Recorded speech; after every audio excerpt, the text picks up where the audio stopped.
I've studied successful people for 40 years, and though the diversity you find among them is astounding, I've found that they are all alike in one way: how they think. That is the one thing that separates successful people from unsuccessful ones. And here's the good news. How successful people think can be learned.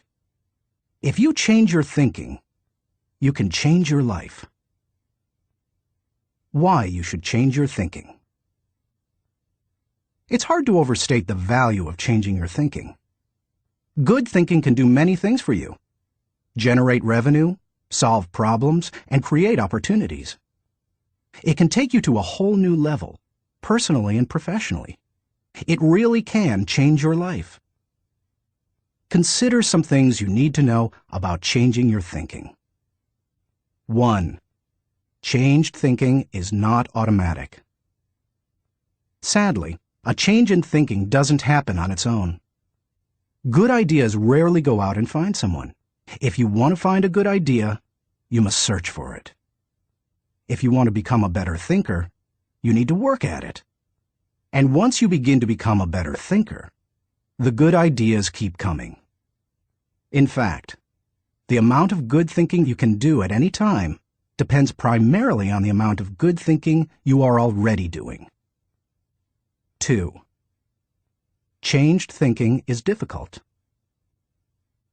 When you hear someone say, "Now this is just off the top of my head," expect dandruff. The only people who believe thinking is easy are those who don't habitually engage in it.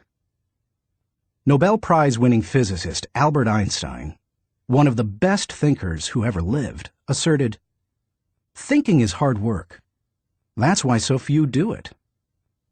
Because thinking is so difficult, you want to use anything you can to help you improve the process. 3. Changed thinking is worth the investment. Author Napoleon Hill observed, "More gold has been mined from the thoughts of man than has ever been taken from the earth." When you take the time to learn how to change your thinking and become a better thinker, you are investing in yourself. Gold mines tap out. Stock markets crash. Real estate investments can go sour, but a human mind with the ability to think well is like a diamond mine that never runs out. It's priceless. How to become a better thinker. Do you want to master the process of good thinking? Do you want to be a better thinker tomorrow than you are today? Then you need to engage in an ongoing process that improves your thinking. I recommend you do the following. 1. Expose yourself to good input. Good thinkers always prime the pump of ideas. They always look for things to get the thinking process started, because what you put in always impacts what comes out. Read books, review trade magazines, listen to tapes, and spend time with good thinkers. And when something intrigues you, whether it's someone else's idea or the seed of an idea that you've come up with yourself, keep it in front of you. Put it in writing and keep it somewhere in your favorite thinking place to stimulate your thinking. 2. Expose yourself to good thinkers. Spend time with the right people.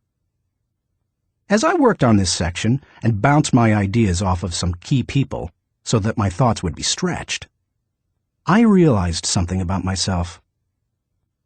All of the people in my life whom I consider to be close friends or colleagues are thinkers. Now, I love all people. I try to be kind to everyone I meet, and I desire to add value to as many people as I can through conferences, books, audio lessons, etc. But the people I seek out and choose to spend time with all challenge me with their thinking and their actions. They are constantly trying to grow and learn. That's true of my wife Margaret, my close friends, and the executives who run my companies. Every one of them is a good thinker. The writer of Proverbs observed that sharp people sharpen one another, just as iron sharpens iron. If you want to be a sharp thinker, be around sharp people. 3. Choose to think good thoughts. To become a good thinker, you must become intentional about the thinking process. Regularly put yourself in the right place to think, shape, stretch, and land your thoughts. Make it a priority. Remember, thinking is a discipline. Recently, I had breakfast with Dan Cathy, the president of Chick-fil-A, a fast food chain headquartered in the Atlanta area. I told him that I was working on this book, and I asked him if he made thinking time a high priority. Not only did he say yes, but he told me about what he calls his thinking schedule. It helps him to fight the hectic pace of life that discourages intentional thinking. Dan says he sets aside time just to think for half a day every 2 weeks, for 1 whole day every month, and for 2 or 3 full days every year. Dan explains, "This helps me keep the main thing, since I am so easily distracted." You may want to do something similar, or you can develop a schedule and method of your own. No matter what you choose to do, go to your thinking place, take paper and pen, and make sure you capture your ideas in writing. 4. Act on your good thoughts. Ideas have a short shelf life. You must act on them before the expiration date. World War I flying ace Eddie Rickenbacker said it all when he remarked, "I can give you a 6-word formula for success. Think things through, then follow through." 5. Allow your emotions to create another good thought. To start the thinking process, you cannot rely on your feelings. In Failing Forward, I wrote that you can act your way into feeling long before you can feel your way into action. If you wait until you feel like doing something, you will likely never accomplish it. The same is true for thinking. You cannot wait until you feel like thinking to do it. However, I found that once you engage in the process of good thinking, you can use your emotions to feed the process and create mental momentum. Try it for yourself. After you go through the disciplined process of thinking and enjoy some success, allow yourself to savor the moment and try riding the mental energy of that success. If you're like me, it's likely to spur additional thoughts and productive ideas. 6. Repeat the process. One good thought does not make a good life. The people who have one good thought and try to ride it for an entire career often end up unhappy or destitute. They are the one-hit wonders, the one-book authors, the one-message speakers, the one-time inventors who spend their life struggling to protect or promote their single idea. Success comes to those who have an entire mountain of gold that they continually mine, not those who find one nugget and try to live on it for 50 years. To become someone who can mine a lot of gold, you need to keep repeating the process of good thinking. Putting yourself in the right place to think. Becoming a good thinker isn't overly complicated. It's a discipline. If you do the 6 things I have outlined, you will set yourself up for a lifestyle of better thinking. But what do you do to come up with specific ideas on a day-to-day basis? I want to teach you the process that I've used to discover and develop good thoughts. It's certainly not the only one that works, but it has worked well for me. 1. Find a place to think your thoughts. If you go to your designated place to think, expecting to generate good thoughts, then eventually you will come up with some. Where is the best place to think? Everybody's different. Some people think best in the shower. Others, like my friend Dick Biggs, like to go to a park. For me, the best places to think are in my car, on planes, and in the spa. Ideas come to me in other places as well, such as when I'm in bed. I keep a special lighted writing pad on my nightstand for such times. I believe I often get thoughts because I make it a habit to frequently go to my thinking places. If you want to consistently generate ideas, you need to do the same thing. Find a place where you can think and plan to capture your thoughts on paper so that you don't lose them. When I found a place to think my thoughts found a place in me. 2. Find a place to shape your thoughts. Rarely do ideas come fully formed and completely worked out. Most of the time, they need to be shaped until they have substance. As my friend Dan Ryland says, they have to stand the test of clarity and questioning. During the shaping time, you want to hold an idea up to strong scrutiny. Many times a thought that seemed outstanding late at night looks pretty silly in the light of day. Ask questions about your ideas. Fine-tune them. One of the best ways to do that is to put your thoughts in writing.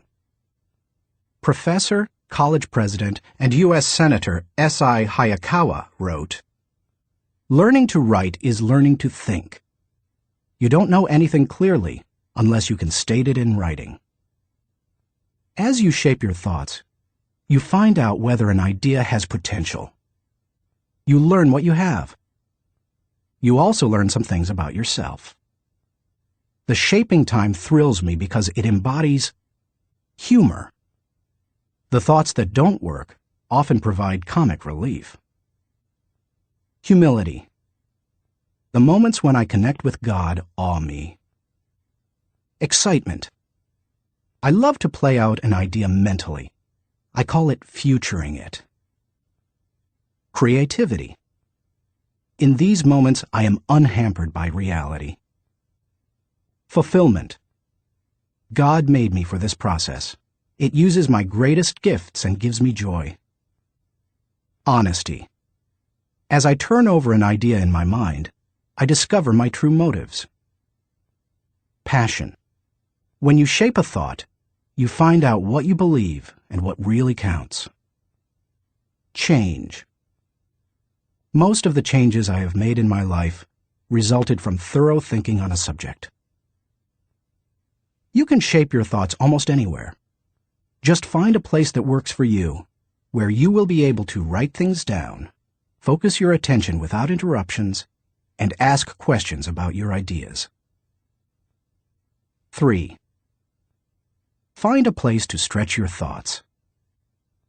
If you come upon great thoughts and spend time mentally shaping them, don't think you're done and can stop there. If you do, you will miss some of the most valuable aspects of the thinking process. You miss bringing others in and expanding ideas to their greatest potential.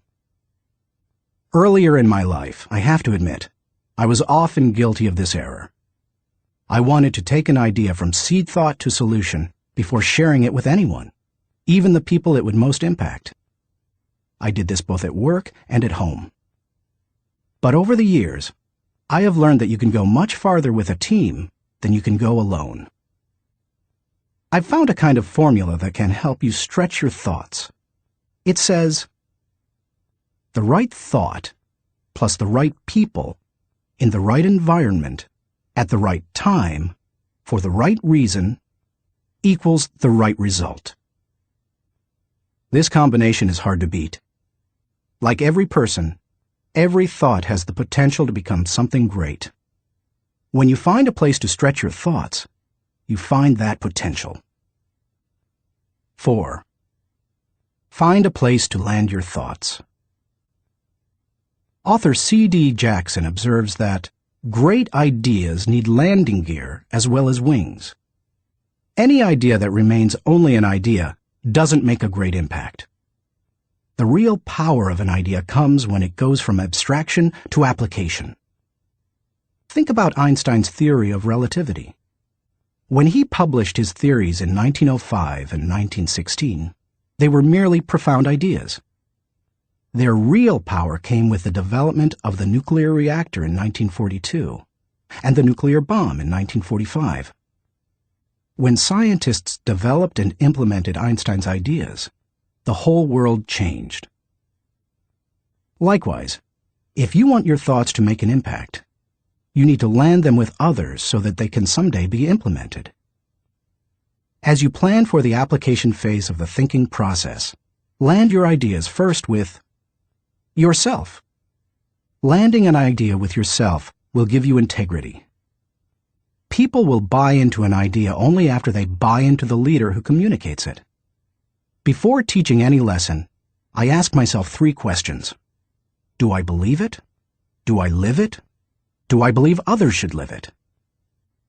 If I can't answer yes to all 3 questions, then I haven't landed it. Key players. Let's face it, no idea will fly if the influencers don't embrace it. After all, they are the people who carry thoughts from idea to implementation. Those most affected.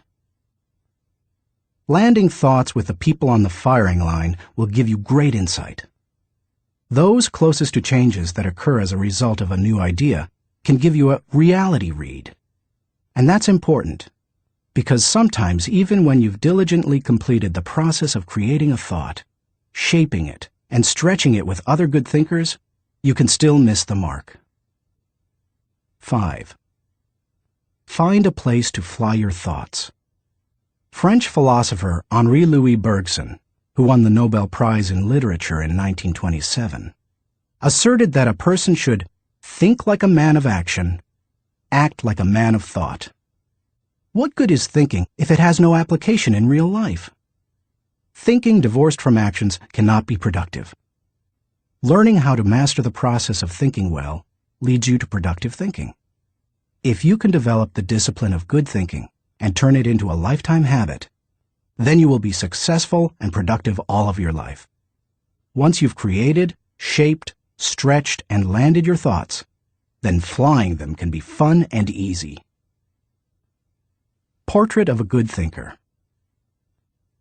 You often hear someone say that a colleague or friend is a good thinker, but that phrase means something different to everyone. To one person, it may mean having a high IQ, while to another, it could mean knowing a bunch of trivia, or being able to figure out whodunit when reading a mystery novel. I believe that good thinking isn't just one thing. It consists of several specific thinking skills. Becoming a good thinker means developing those skills to the best of your ability. It doesn't matter whether you were born rich or poor. It doesn't matter if you have a 3rd-grade education or possess a PhD. It doesn't matter if you suffer from multiple disabilities or you're the picture of health. No matter what your circumstances, you can learn to be a good thinker. All you must do is be willing to engage in the process every day. In Built to Last, Jim Collins and Jerry Porras describe what it means to be a visionary company, the kind of company that epitomizes the pinnacle of American business. They describe those companies this way. A visionary company is like a great work of art. Think of Michelangelo's scenes from Genesis on the ceiling of the Sistine Chapel, or his statue of David. Think of a great and enduring novel like Huckleberry Finn or Crime and Punishment. Think of Beethoven's Ninth Symphony or Shakespeare's Henry V. Think of a beautifully designed building like the masterpieces of Frank Lloyd Wright or Ludwig Mies van der Rohe. You can't point to any one single item that makes the whole thing work. It's the entire work, all the pieces working together to create an overall effect that leads to enduring greatness. Good thinking is similar. You need all the thinking pieces to become the kind of person who can achieve great things. Those pieces include the following 11 skills. Seeing the wisdom of big picture thinking. Unleashing the potential of focused thinking. Discovering the joy of creative thinking. Recognizing the importance of realistic thinking. Releasing the power of strategic thinking. Feeling the energy of possibility thinking. Embracing the lessons of reflective thinking. Questioning the acceptance of popular thinking. Encouraging the participation of shared thinking. Experiencing the satisfaction of unselfish thinking. Enjoying the return of bottom-line thinking. As you read the chapters dedicated to each kind of thinking, you will discover that they do not try to tell you what to think. They attempt to teach you how to think. As you become acquainted with each skill, you will find that some you do well, others you don't. Learn to develop each of those kinds of thinking, and you will become a better thinker. Master all that you can, including the process of shared thinking, which helps you compensate for your weak areas, and your life will change. How successful people think. Chapter 1. Cultivate big picture thinking. Where success is concerned, people are not measured in inches or pounds or college degrees or family background. They are measured by the size of their thinking.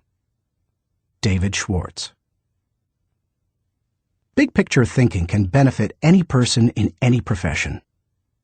When somebody like Jack Welch tells a GE employee that the ongoing relationship with a customer is more important than the sale of an individual product, he's reminding them of the big picture. When two parents are fed up with potty training, poor grades, or fender benders, and one reminds the other that the current difficult time is only a temporary season, then they benefit from thinking big picture. Real estate developer Donald Trump quipped, "You have to think anyway, so why not think big?" Big picture thinking brings wholeness and maturity to a person's thinking. It brings perspective. It's like making the frame of a picture bigger, in the process expanding not only what you can see, but what you are able to do. Spend time with big picture thinkers, and you will find that they learn continually. Big picture thinkers are never satisfied with what they already know. They are always visiting new places, reading new books, meeting new people, learning new skills. And because of that practice, they often are able to connect the unconnected. They are lifelong learners. To help me maintain a learner's attitude, I spend a few moments every morning thinking about my learning opportunities for the day. As I review my calendar and to-do list, knowing whom I will meet that day, what I will read, which meetings I will attend, I note where I am most likely to learn something. Then I mentally cue myself to look attentively for something that will improve me in that situation. If you desire to keep learning, I want to encourage you to examine your day and look for opportunities to learn. Listen intentionally. An excellent way to broaden your experience is to listen to someone who has expertise in an area where you don't. I search for such opportunities. One year I spoke to about 900 coaches and scouts at the Senior Bowl, where graduating football players participate in their last college game. I had the opportunity, along with my son-in-law Steve Miller, to have dinner with NFL head coaches Dave Wanstead and Butch Davis. It's not often that you get such an opportunity, so I asked them questions about teamwork and spent a lot of time listening to them. At the end of the evening, as Steve and I were walking to our car, he said to me, "John, I bet you asked those coaches 100 questions tonight." "If I'm going to learn and grow," I replied, "I must know what questions to ask and know how to apply the answers to my life." Listening has taught me a lot more than talking. When you meet with people, it's good to have an agenda so that you can learn. It's a great way to partner with people who can do things you can't. Big picture thinkers recognize that they don't know lots of things. They frequently ask penetrating questions to enlarge their understanding and thinking. If you want to become a better big picture thinker, then become a good listener. Look expansively. Writer Henry David Thoreau wrote, "Many an object is not seen, though it falls within the range of our visual ray, because it does not come within the range of our intellectual ray." Human beings habitually see their own world first. For example, when people arrive at a leadership conference put on by my company, Enjoy, they want to know where they're going to park, whether they will be able to get a good and comfortable seat, whether the speaker will be on, and if the breaks will be spaced right. When I arrive to speak at the same conference, I want to know that the lighting is good, the sound equipment is operating effectively, whether the speaker's platform will be close enough to the people, etc. Who you are determines what you see and how you think. Big picture thinkers realize there is a world out there besides their own, and they make an effort to get outside of themselves and see other people's worlds through their eyes. It's hard to see the picture while inside the frame. To see how others see, you must first find out how they think. Becoming a good listener certainly helps with that. So does getting over your personal agenda and trying to take the other person's perspective. Live completely. French essayist Michel de Montaigne wrote, "The value of life lies not in the length of days, but in the use we make of them. A man may live long, yet live very little. The truth is that you can spend your life any way you want, but you can spend it only once." Becoming a big picture thinker can help you to live with wholeness, to live a very fulfilling life. People who see the big picture expand their experience because they expand their world. As a result, they accomplish more than narrow-minded people, and they experience fewer unwanted surprises too, because they are more likely to see the many components involved in any given situation: issues, people, relationships, timing, and values. They are also, therefore, usually more tolerant of other people and their thinking. Why you should receive the wisdom of big picture thinking. Intuitively, you probably recognize big picture thinking as beneficial. Few people want to be closed-minded. No one sets out to be that way. But just in case you're not completely convinced, consider several specific reasons why you should make the effort to become a better big picture thinker. 1. Big picture thinking allows you to lead. You can find many big picture thinkers who aren't leaders, but you will find few leaders who are not big picture thinkers. Leaders must be able to do many important things for their people. See the vision before their people do. They also see more of it. This allows them to size up situations, taking into account many variables. Leaders who see the big picture discern possibilities as well as problems to form a foundation to build the vision. Once leaders have done that, they can sketch a picture of where the team is going, including any potential challenges or obstacles.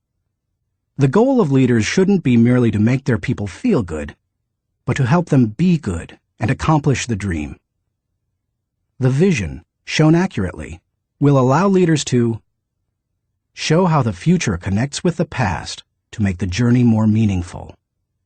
When leaders recognize this need for connection and bridge it, then they can seize the moment when the timing is right. In leadership, when to move is as important as what you do. As Winston Churchill said, "There comes a special moment in everyone's life, a moment for which that person was born. When he seizes it, it is his finest hour." Whether building roads, planning a trip, or moving in leadership, big picture thinking allows you to enjoy more success. People who are constantly looking at the whole picture have the best chance of succeeding in any endeavor. 2. Big picture thinking keeps you on target. Thomas Fuller, chaplain to Charles II of England, observed, "He that is everywhere is nowhere." To get things done, you need focus. However, to get the right things done, you also need to consider the big picture. Only by putting your daily activities in the context of the big picture will you be able to stay on target. As Alvin Toffler says, you've got to think about big things while you're doing small things, so that all the small things go in the right direction. 3. Big picture thinking allows you to see what others see. One of the most important skills you can develop in human relations is the ability to see things from the other person's point of view. It's one of the keys to working with clients, satisfying customers, maintaining a marriage, rearing children, helping those who are less fortunate, etc. All human interactions are enhanced by the ability to put yourself in another person's shoes. How? Look beyond yourself, your own interests, and your own world. When you work to consider an issue from every possible angle, examine it in the light of another's history, discover the interests and concerns of others, and try to set aside your own agenda, you begin to see what others see. And that is a powerful thing. 4. Big picture thinking promotes teamwork. If you participate in any kind of team activity, then you know how important it is that team members see the whole picture, not just their own part. Anytime a person doesn't know how his work fits with that of his teammates, then the whole team is in trouble. The better the grasp team members have of the big picture, the greater their potential to work together as a team. 5. Big picture thinking keeps you from being caught up in the mundane. Let's face it, some aspects of everyday life are absolutely necessary but thoroughly uninteresting. Big picture thinkers don't let the grind get to them because they don't lose sight of the all-important overview. They know that the person who forgets the ultimate is a slave to the immediate. 6. Big picture thinking helps you to chart uncharted territory. Have you ever heard the expression, "We'll cross that bridge when we come to it"? That phrase undoubtedly was coined by someone who had trouble seeing the big picture. The world was built by people who crossed bridges in their minds long before anyone else did. The only way to break new ground or move into uncharted territory is to look beyond the immediate and see the big picture. How to acquire the wisdom of big picture thinking. If you desire to seize new opportunities and open new horizons, then you need to add big picture thinking to your abilities. To become a good thinker, better able to see the big picture, keep in mind the following suggestions. 1. Don't strive for certainty. Big picture thinkers are comfortable with ambiguity. They don't try to force every observation or piece of data into pre-formulated mental cubbyholes. They think broadly and can juggle many seemingly contradictory thoughts in their minds. If you want to cultivate the ability to think big picture, then you must get used to embracing and dealing with complex and diverse ideas. 2. Learn from every experience. Big picture thinkers broaden their outlook by striving to learn from every experience. They don't rest on their successes, they learn from them. More importantly, they learn from their failures. They can do that because they remain teachable. Varied experiences, both positive and negative, help you see the big picture. The greater the variety of experience and success, the more potential to learn you have. If you desire to be a big picture thinker, then get out there and try a lot of things. Take a lot of chances, and take time to learn after every victory or defeat. 3. Gain insight from a variety of people. Big picture thinkers learn from their experiences, but they also learn from experiences they don't have. That is, they learn by receiving insight from others, from customers, employees, colleagues, and leaders. If you desire to broaden your thinking and see more of the big picture, then seek out counselors to help you. But be wise in whom you ask for advice. Gaining insight from a variety of people doesn't mean stopping anyone and everyone in hallways and grocery store lines and asking what they think about a given subject. Be selective. Talk to people who know and care about you, who know their field, and who bring experience deeper and broader than your own. 4. Give yourself permission to expand your world. If you want to be a big picture thinker, you will have to go against the flow of the world. Society wants to keep people in boxes. Most people are married mentally to the status quo. They want what was, not what can be. They seek safety in simple answers. To think big picture, you need to give yourself permission to go a different way, to break new ground, to find new worlds to conquer. And when your world does get bigger, you need to celebrate. Never forget there is more out there in the world than what you've experienced. Keep learning, keep growing, and keep looking at the big picture. If you desire to be a good thinker, that's what you need to do. Thinking question. Am I thinking beyond myself and my world so that I process ideas with a holistic perspective? Chapter 2. Engage in focused thinking. He did each thing as if he did nothing else. Spoken of novelist Charles Dickens. Philosopher Bertrand Russell once asserted, "To be able to concentrate for a considerable time is essential to difficult achievement." Sociologist Robert Lind observed that, "Knowledge is power only if a man knows what facts are not to bother about." Focused thinking removes distractions and mental clutter so that you can concentrate on an issue and think with clarity. Focused thinking can do several things for you. 1. Focused thinking harnesses energy toward a desired goal. Focus can bring energy and power to almost anything, whether physical or mental. If you're learning how to pitch a baseball and you want to develop a good curveball, then focused thinking while practicing will improve your technique. If you need to refine the manufacturing process of your product, focused thinking will help you develop the best method. If you want to solve a difficult mathematics problem, focused thinking helps you break through to the solution. The greater the difficulty of a problem or issue, the more focused thinking time is necessary to solve it. 2. Focused thinking gives ideas time to develop.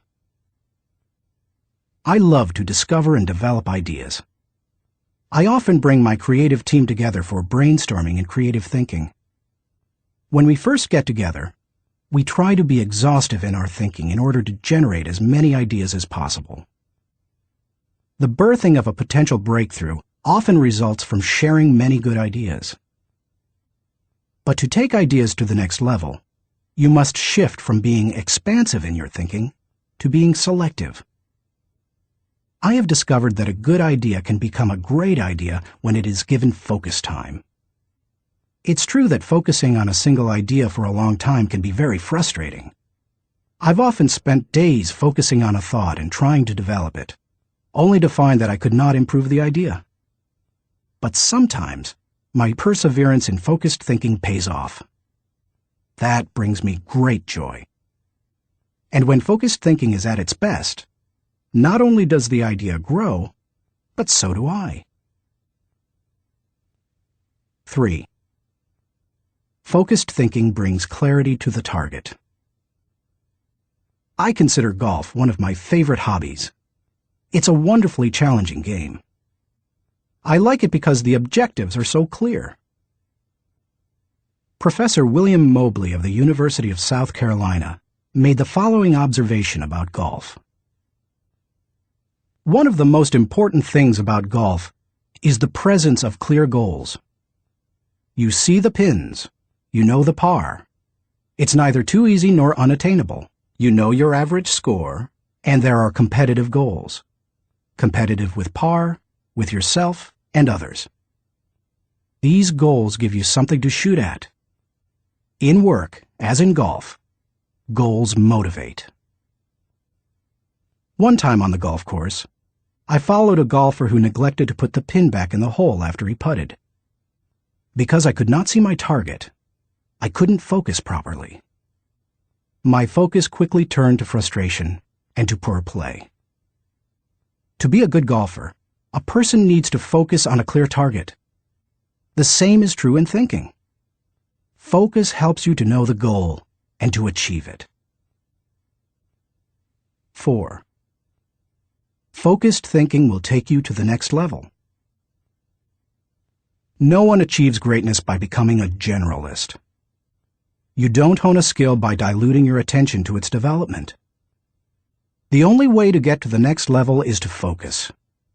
No matter whether your goal is to increase your level of play, sharpen your business plan, improve your bottom line, develop your subordinates, or solve personal problems, you need to focus. Author Harry A. Overstreet observed, "The immature mind hops from one thing to another. The mature mind seeks to follow through." Where should you focus your thinking? Does every area of your life deserve dedicated, focused thinking time? Of course, the answer is no. Be selective, not exhaustive, in your focused thinking. For me, that means dedicating in-depth thinking time to 4 areas: leadership, creativity, communication, and intentional networking. Your choices will probably differ from mine. Here are a few suggestions to help you figure them out. Identify your priorities. First, take into account your priorities for yourself, your family, and your team. Author, consultant, and award-winning thinker Edward de Bono quipped, "A conclusion is the place where you get tired of thinking." Unfortunately, many people land on priorities based on where they run out of steam. You certainly don't want to do that. Nor do you want to let others set your agenda. There are many ways to determine priorities. If you know yourself well, begin by focusing on your strengths, the things that make best use of your skills and God-given talents. You might also focus on what brings the highest return and reward. Do what you enjoy most and do best.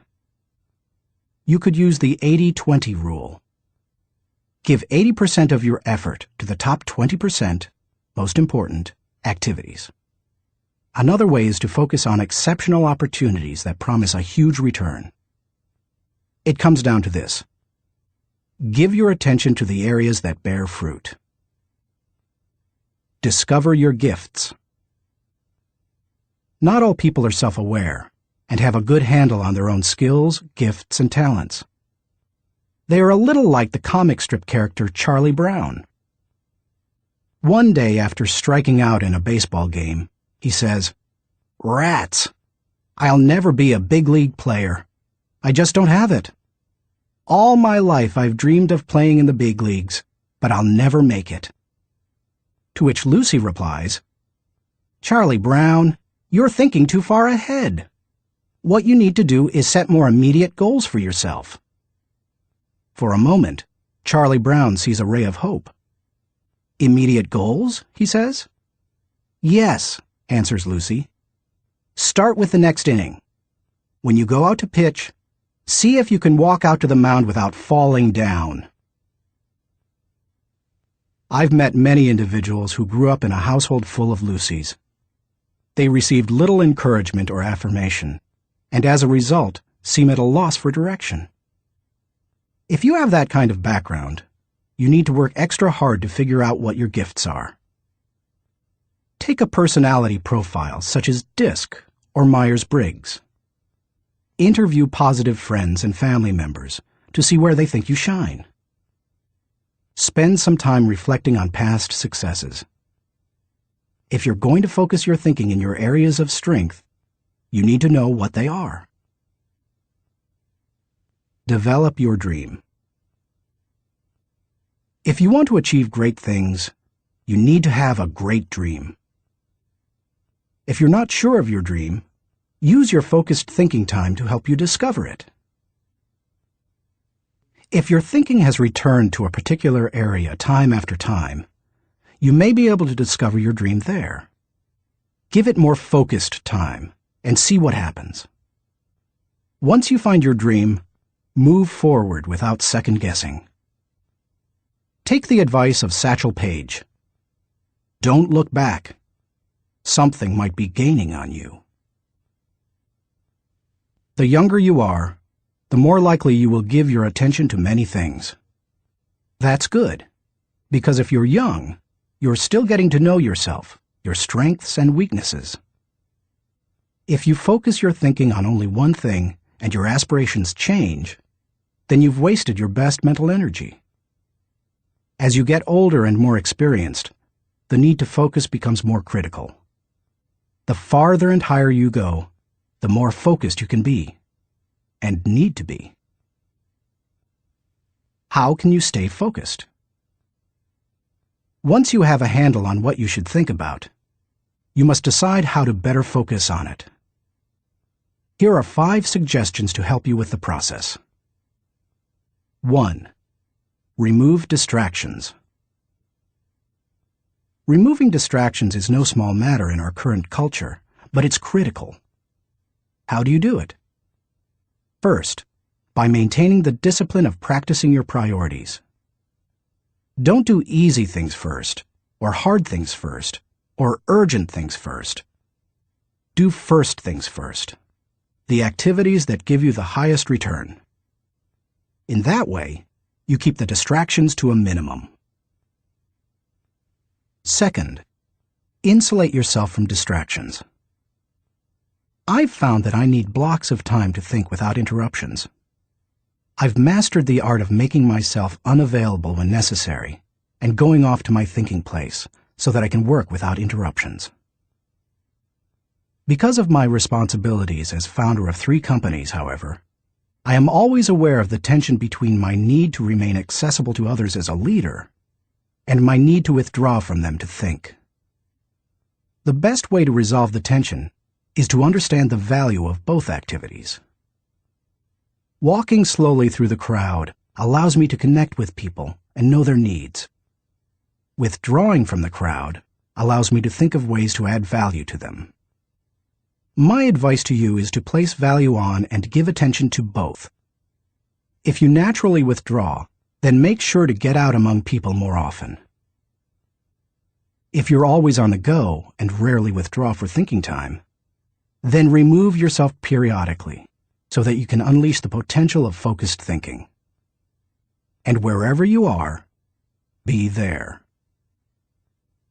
2. Make time for focused thinking. Once you have a place to think, you need the time to think. Because of the fast pace of our culture, people tend to multitask, but that's not always a good idea. Switching from task to task can cost you up to 40% efficiency. According to researchers, if you're trying to accomplish many things at the same time, you'll get more done by focusing on one task at a time, not by switching constantly from one task to another. Years ago, I realized that my best thinking time occurs in the morning. Whenever possible, I reserve my mornings for thinking and writing. One way to gain time for focused thinking is to impose upon yourself a rule that one company implemented. Don't allow yourself to look at email until after 10 a.m. Instead, focus your energies on your number 1 priority. Put non-productive time wasters on hold so that you can create thinking time for yourself. 3. Keep items of focus before you. Ralph Waldo Emerson, the great transcendental thinker, believed, "Concentration is the secret of strength in politics, in war, in trade, in short, in all management of human affairs." To help me concentrate on the things that matter, I work to keep important items before me. One way is to ask my assistant, Linda Eggers, to keep bringing it up, asking me about it, giving me additional information in reference to it.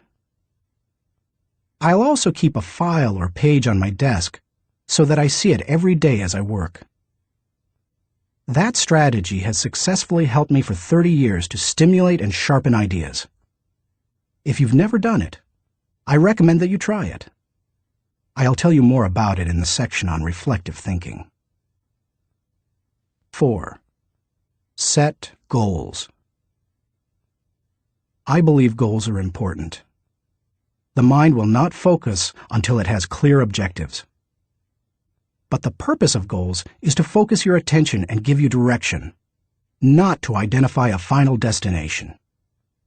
As you think about your goals, note that they should be clear enough to be kept in focus, close enough to be achieved, helpful enough to change lives. Those guidelines will get you going. And be sure to write down your goals. If they're not written, I can almost guarantee that they're not focused enough. And if you really want to make sure they're focused, take the advice of David Belasco, who says, "If you can't write your idea on the back of my business card, you don't have a clear idea." Even if you look back years from now and think your goals were too small, they will have served their purpose if they provide you with direction. 5. Question your progress. Take a good look at yourself from time to time to see whether you are actually making progress. That is the most accurate measure of whether you are making the best use of focused thinking. Ask yourself, am I seeing a return for my investment of focused thinking time? Is what I am doing getting me closer to my goals? Am I headed in a direction that helps me to fulfill my commitments, maintain my priorities, and realize my dreams? What are you giving up to go up? No one can go to the highest level and remain a generalist. My dad used to say, "Find the one thing you do well and don't do anything else." I've found that to do well at a few things, I've had to give up many things. As I worked on this chapter, I spent some time reflecting on the kinds of things I've given up. Here are the main ones. I can't know everyone. I love people, and I'm outgoing. Put me into a room full of people and I feel energized. So it goes against my grain to restrict myself from spending time with lots of people. To compensate for that, I've done a couple of things. First, I've chosen a strong inner circle of people. They not only provide tremendous professional help, but they also make life's journey much more pleasant. Second, I ask certain friends to catch me up on what's happening in the lives of other friends. I usually do that when I'm traveling and can't block out the time I would need for focused thinking. I can't do everything. There are only a few exceptional opportunities in any person's lifetime. That's why I strive for excellence in a few things rather than a good performance in many. That's cost me. Because of my workload, I also have to skip doing many things that I would love to do. For example, every week I hand off projects that I think would be fun to do myself. I practice the 10-80-10 principle with the people to whom I'm delegating a task. I help with the first 10% by casting vision, laying down parameters, providing resources, and giving encouragement. Then, once they've done the middle 80%, I come alongside them again and help them take whatever it is the rest of the way, if I can. I call it putting the cherry on top. I can't go everywhere. Every conference speaker and author has to travel a lot. Before I began doing much speaking, that seemed like a glamorous life. But after logging several million miles, I know what kind of a toll it can take. Ironically, I still love traveling for pleasure with my wife, Margaret. It's one of our great joys. She and I could take 10 vacations a year and enjoy every one of them. Yet we can't because so much of my time is consumed doing what I was called to do: help people to grow personally and to develop as leaders. I can't be well-rounded. Being focused also keeps me from being well-rounded. I tell people, 99% of everything in life I don't need to know about. I try to focus on the 1% that gives me the highest return. And of the remaining 99, Margaret keeps me aware of whatever I need to know. It's one of the ways I keep from getting totally out of balance in my life. Being willing to give up some of the things you love in order to focus on what has the greatest impact isn't an easy lesson to learn. But the earlier you embrace it, the sooner you can dedicate yourself to excellence in what matters most. Thinking question. Am I dedicated to removing distractions and mental clutter so that I can concentrate with clarity on the real issue? Chapter 3. Harness Creative Thinking. The joy is in creating, not maintaining. Vince Lombardi, NFL Hall of Fame coach. Creativity is pure gold, no matter what you do for a living. Annette Moser-Wellman, author of The 5 Faces of Genius, asserts, "The most valuable resource you bring to your work and to your firm is your creativity. More than what you get done, more than the role you play, more than your title, more than your output, it's your ideas that matter." Despite the importance of a person's ability to think with creativity, few people seem to possess the skill in abundance. If you're not as creative as you would like to be, you can change your way of thinking. Creative thinking isn't necessarily original thinking. In fact, I think people mythologize original thought. Most often, creative thinking is a composite of other thoughts discovered along the way. Even the great artists, whom we consider highly original, learned from their masters, modeled their work on that of others, and brought together a host of ideas and styles to create their own work. Study art, and you will see threads that run through the work of all artists and artistic movements, connecting them to other artists who went before them. Characteristics of creative thinkers. Perhaps you're not even sure what I mean when I ask whether you are a creative thinker. Consider some characteristics that creative thinkers have in common. Creative thinkers value ideas. Annette Moser-Wellman observes, "Highly creative people are dedicated to ideas. They don't rely on their talent alone. They rely on their discipline. Their imagination is like a second skin. They know how to manipulate it to its fullest." Creativity is about having ideas, lots of them. You will have ideas only if you value ideas. Creative thinkers explore options. I've yet to meet a creative thinker who didn't love options. Exploring a multitude of possibilities helps to stimulate the imagination, and imagination is crucial to creativity. As Albert Einstein put it, imagination is more important than knowledge. People who know me well will tell you that I place a very high value on options. Why? Because they provide the key to finding the best answer, not the only answer. Good thinkers come up with the best answers. They create backup plans that provide them with alternatives. They enjoy freedom that others do not possess, and they will influence and lead others. Creative thinkers embrace ambiguity. Writer H.L. Mencken said, "It is the dull man who is always sure, and the sure man who is always dull." Creative people don't feel the need to stamp out uncertainty. They see all kinds of inconsistencies and gaps in life, and they often take delight in exploring those gaps, or in using their imagination to fill them in. Creative thinkers celebrate the offbeat. Creativity, by its very nature, often explores off the beaten path and goes against the grain. Diplomat and longtime president of Yale University, Kingman Brewster, said, "There is a correlation between the creative and the screwball, so we must suffer the screwball gladly." To foster creativity in yourself or others, be willing to tolerate a little oddness. Creative thinkers connect the unconnected. Because creativity utilizes the ideas of others, there's great value in being able to connect one idea to another, especially to seemingly unrelated ideas.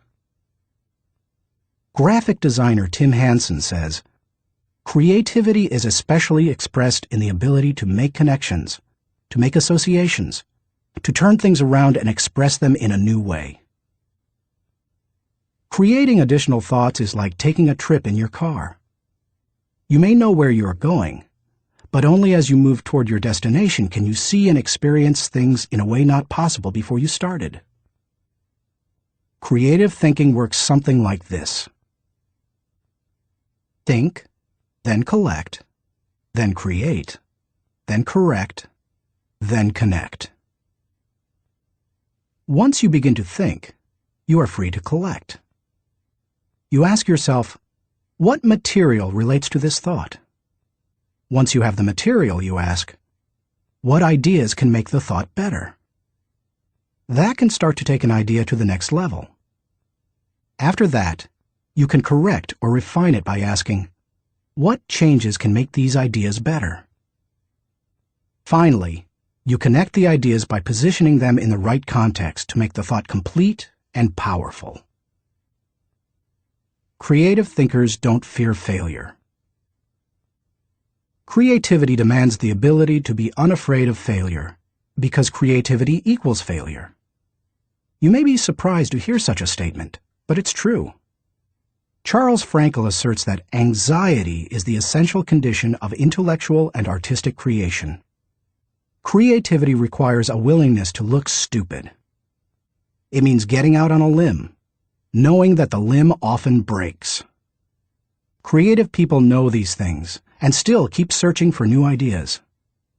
They just don't let the ideas that don't work prevent them from coming up with more ideas that do work. Why you should discover the joy of creative thinking. Creativity can improve a person's quality of life. Here are 5 specific things creative thinking has the potential to do for you. 1. Creative thinking adds value to everything. Wouldn't you enjoy a limitless reservoir of ideas that you could draw upon at any time? That's what creative thinking gives you.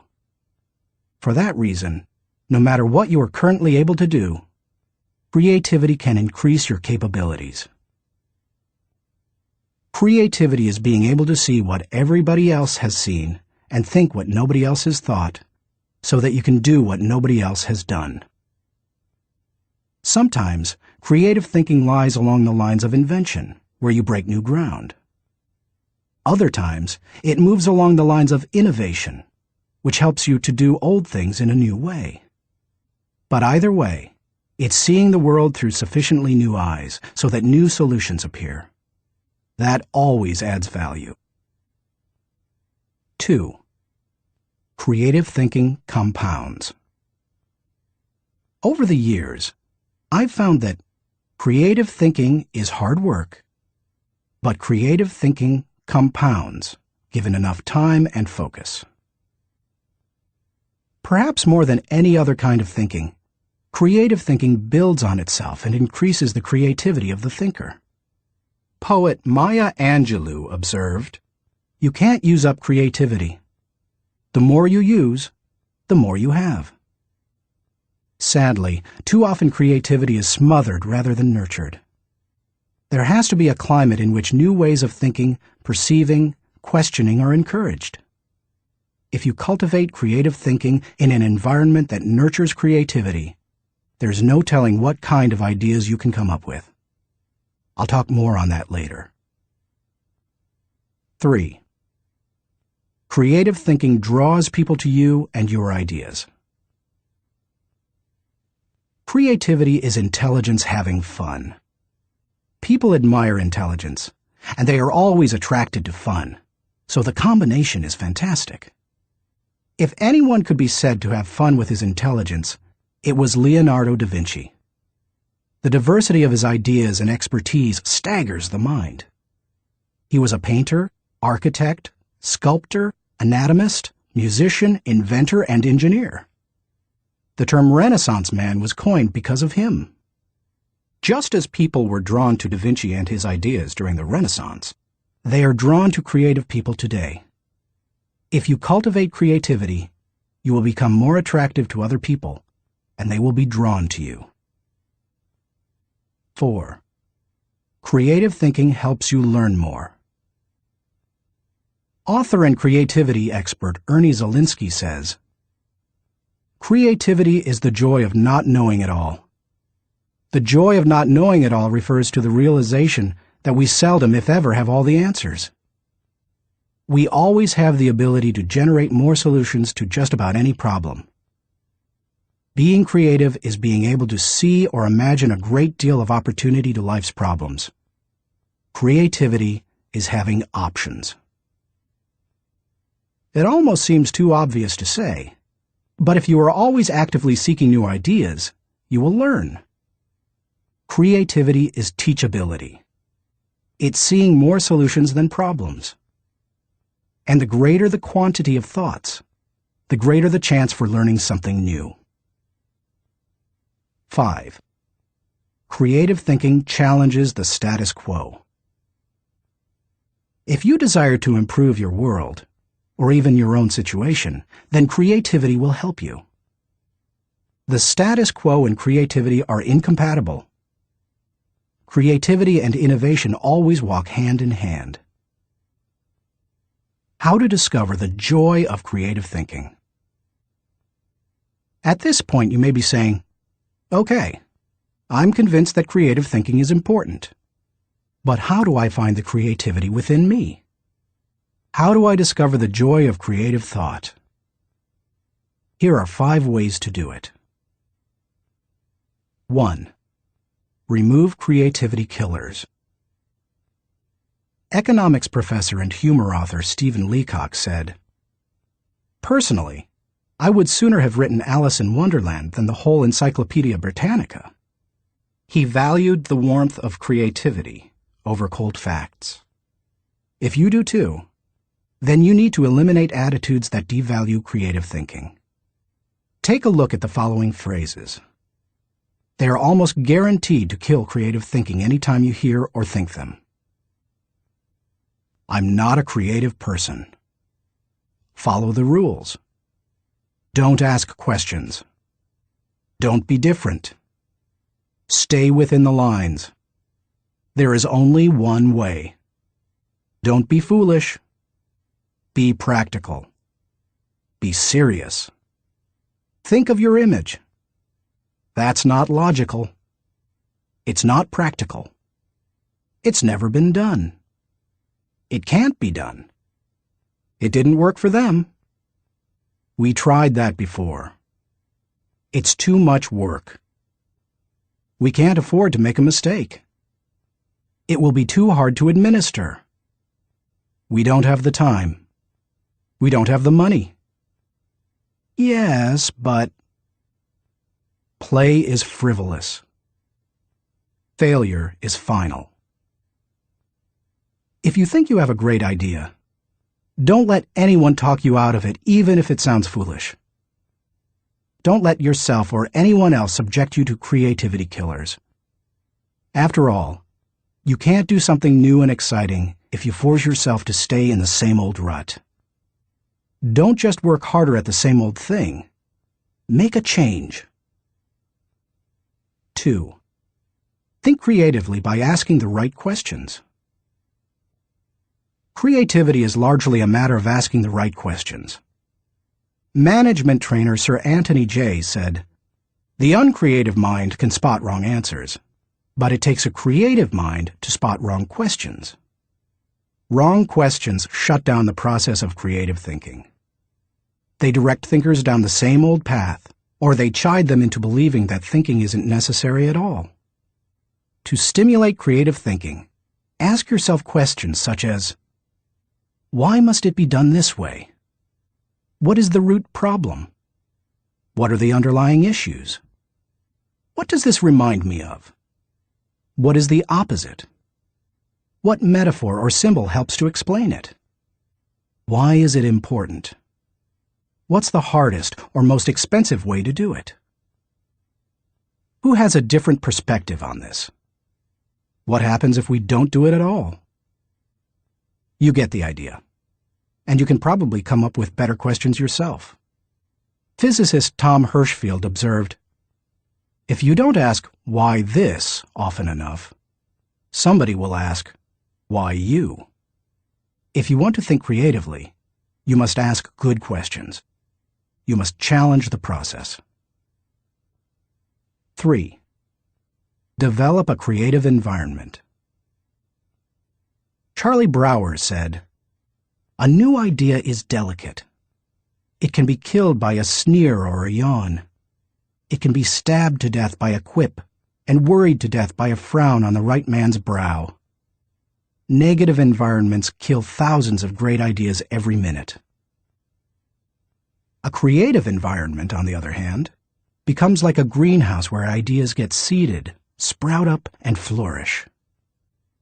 A creative environment encourages creativity.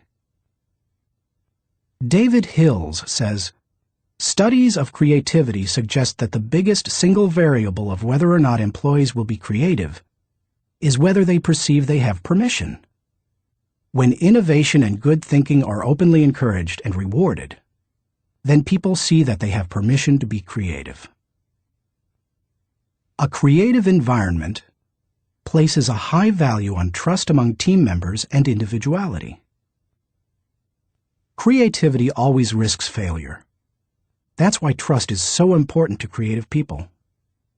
In the creative process, trust comes from people working together, from knowing that people on the team have experience launching successful, creative ideas, and from the assurance that creative ideas won't go to waste because they will be implemented. A creative environment embraces those who are creative. Creative people celebrate the offbeat. How should creative people be treated? I take the advice of Tom Peters.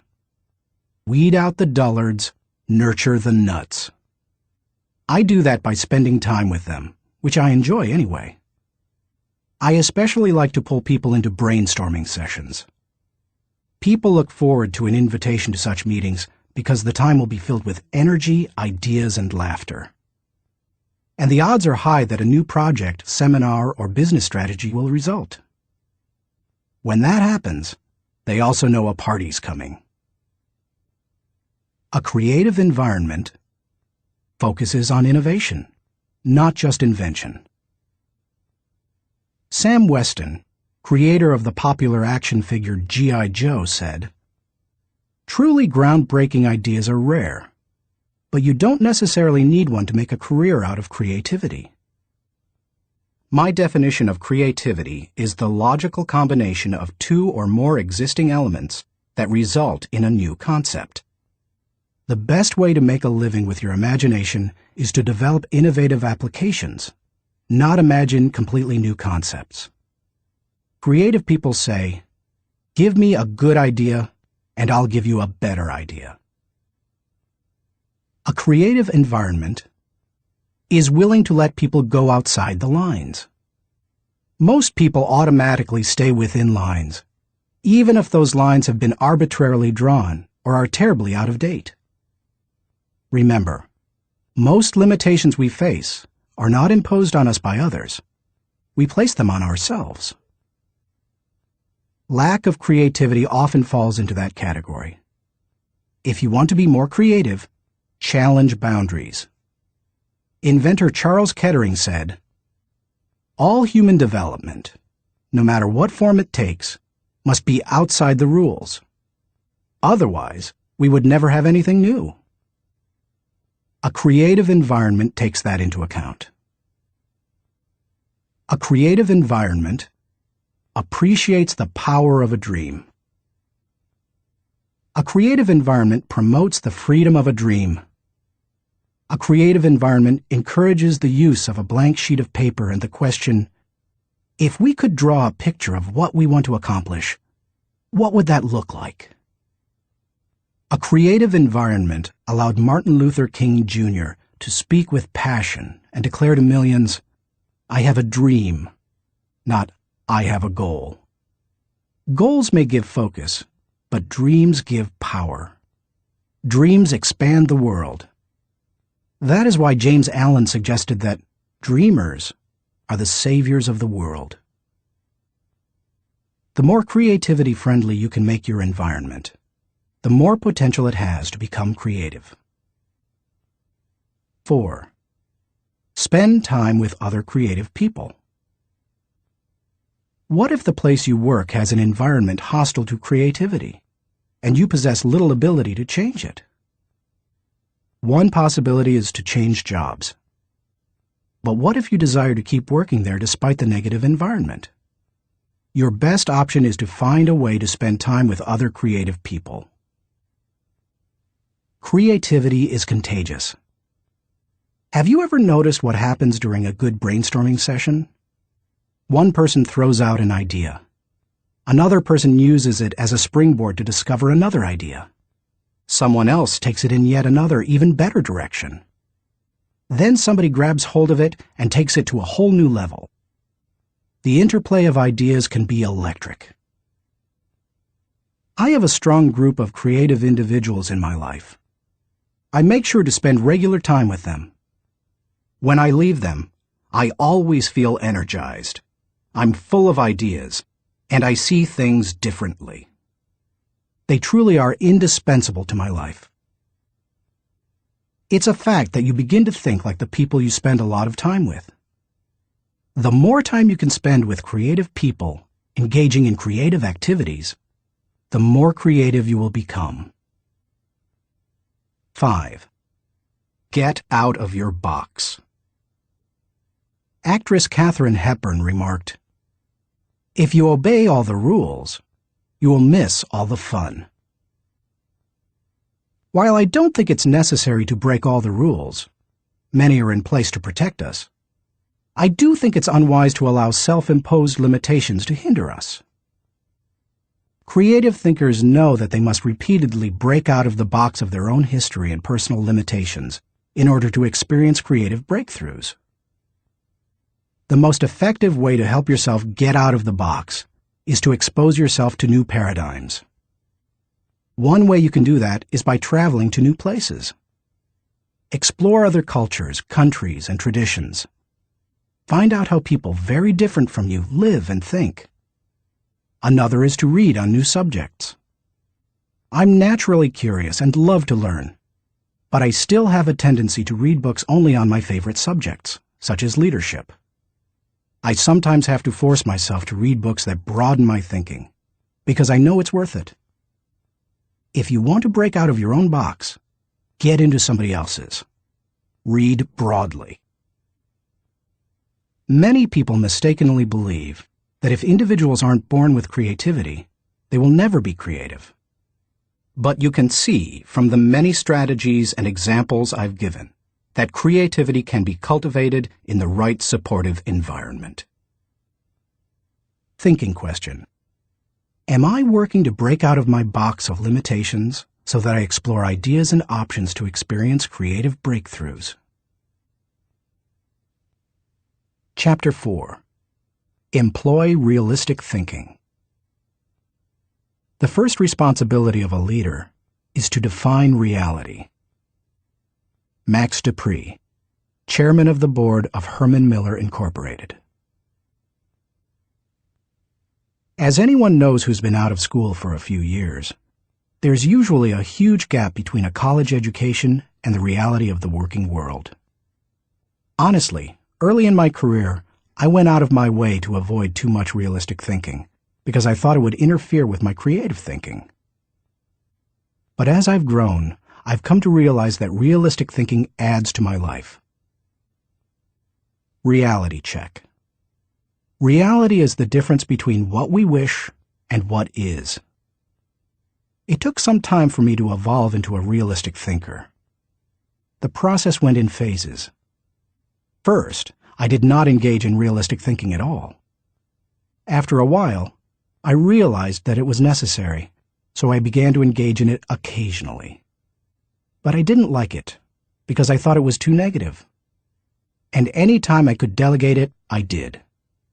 Eventually, I found that I had to engage in realistic thinking if I was going to solve problems and learn from my mistakes. And in time, I became willing to think realistically before I got in trouble and make it a continual part of my life. Today, I encourage my key leaders to think realistically. We make realistic thinking the foundation of our business because we derive certainty and security from it. Why you should recognize the importance of realistic thinking. If you're a naturally optimistic person, as I am, you may not possess great desire to become a more realistic thinker. But cultivating the ability to be realistic in your thinking will not undermine your faith in people, nor will it lessen your ability to see and seize opportunities. Instead, it will add value to you in other ways. 1. Realistic thinking minimizes downside risk. Actions always have consequences.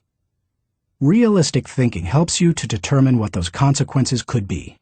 And that's crucial, because only by recognizing and considering consequences can you plan for them. If you plan for the worst-case scenario, you can minimize the downside risk. 2. Realistic thinking gives you a target and a game plan. I've known business people who were not realistic thinkers. Here's the good news. They were very positive and had a high degree of hope for their business. Here's the bad news. Hope is not a strategy. Realistic thinking leads to excellence in leadership and management because it requires people to face reality. They begin to define their target and develop a game plan to hit it. When people engage in realistic thinking, they also begin to simplify practices and procedures, which results in better efficiency. Truthfully, in business, only a few decisions are important. Realistic thinkers understand the difference between the important decisions and those that are merely necessary in the normal course of business. The decisions that matter relate directly to your purpose. James Allen was right when he wrote, "Until thought is linked with purpose, there is no intelligent accomplishment." 3. Realistic thinking is a catalyst for change. People who rely on hope for their success rarely make change a high priority. If you have only hope, you imply that achievement and success are out of your hands. It's a matter of luck or chance. Why bother changing? Realistic thinking can dispel that kind of wrong attitude. There's nothing like staring reality in the face to make a person recognize the need for change. Change alone doesn't bring growth, but you cannot have growth without change. 4. Realistic thinking provides security. Anytime you have thought through the worst that can happen, and you have developed contingency plans to meet it, you become more confident and secure. It's reassuring to know that you are unlikely to be surprised. Disappointment is the difference between expectations and reality. Realistic thinking minimizes the difference between the two. 5. Realistic thinking gives you credibility. Realistic thinking helps people to buy into the leader and his or her vision. Leaders continually surprised by the unexpected soon lose credibility with their followers. On the other hand, leaders who think realistically and plan accordingly position their organizations to win. That gives their people confidence in them. The best leaders ask realistic questions before casting vision.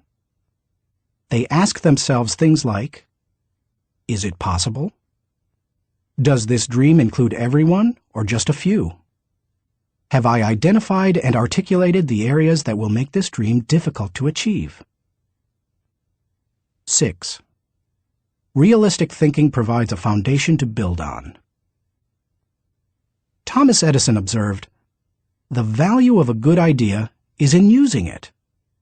The bottom line on realistic thinking is that it helps you to make an idea usable by taking away the wish factor. Most ideas and efforts don't accomplish their intended results because they rely too much on what we wish rather than what is. You can't build a house in midair.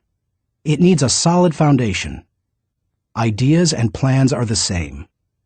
They need something concrete on which to build. Realistic thinking provides that solid foundation. 7. Realistic thinking is a friend to those in trouble. If creativity is what you would do if you were unafraid of the possibility of failure, then reality is dealing with failure if it does happen. Realistic thinking gives you something concrete to fall back on during times of trouble, which can be very reassuring. Certainty in the midst of uncertainty brings stability. 8. Realistic thinking brings the dream to fruition. British novelist John Galsworthy wrote, "Idealism increases in direct proportion to one's distance from the problem. If you don't get close enough to a problem, you can't tackle it. If you don't take a realistic look at your dream and what it will take to accomplish it, you will never achieve it." Realistic thinking helps to pave the way for bringing any dream to fruition. How to recognize the importance of realistic thinking. Because I'm naturally optimistic rather than realistic, I've had to take concrete steps to improve my thinking in this area. Here are 5 things I do to improve my realistic thinking. 1. Develop an appreciation for truth. I could not develop as a realistic thinker until I gained an appreciation for realistic thinking. And that means learning to look at and enjoy truth. President Harry S. Truman said, "I never give 'em hell. I just tell the truth, and they think it is hell." That's the way many people react to truth. People tend to exaggerate their success and minimize their failures or deficiencies. They live according to Ruckert's law, believing there is nothing so small that it can't be blown out of proportion. Unfortunately, many people today could be described by a quote from Winston Churchill. "Men occasionally stumble over the truth, but most pick themselves up and hurry off as if nothing has happened." More recently, television journalist Ted Koppel observed, "Our society finds truth too strong a medicine to digest undiluted. In its purest form, truth is not a polite tap on the shoulder. It is a howling reproach." In other words, the truth will set you free, but first, it will make you angry. If you want to become a realistic thinker, however, you need to get comfortable dealing with the truth and face up to it. 2. Do your homework. The process of realistic thinking begins with doing your homework. You must first get the facts. Former governor, congressman, and ambassador Chester Bowles said, "When you approach a problem, strip yourself of preconceived opinions and prejudice. Assemble and learn the facts of the situation. Make the decision which seems to you to be the most honest, and then stick to it. It doesn't matter how sound your thinking is if it's based on faulty data or assumptions.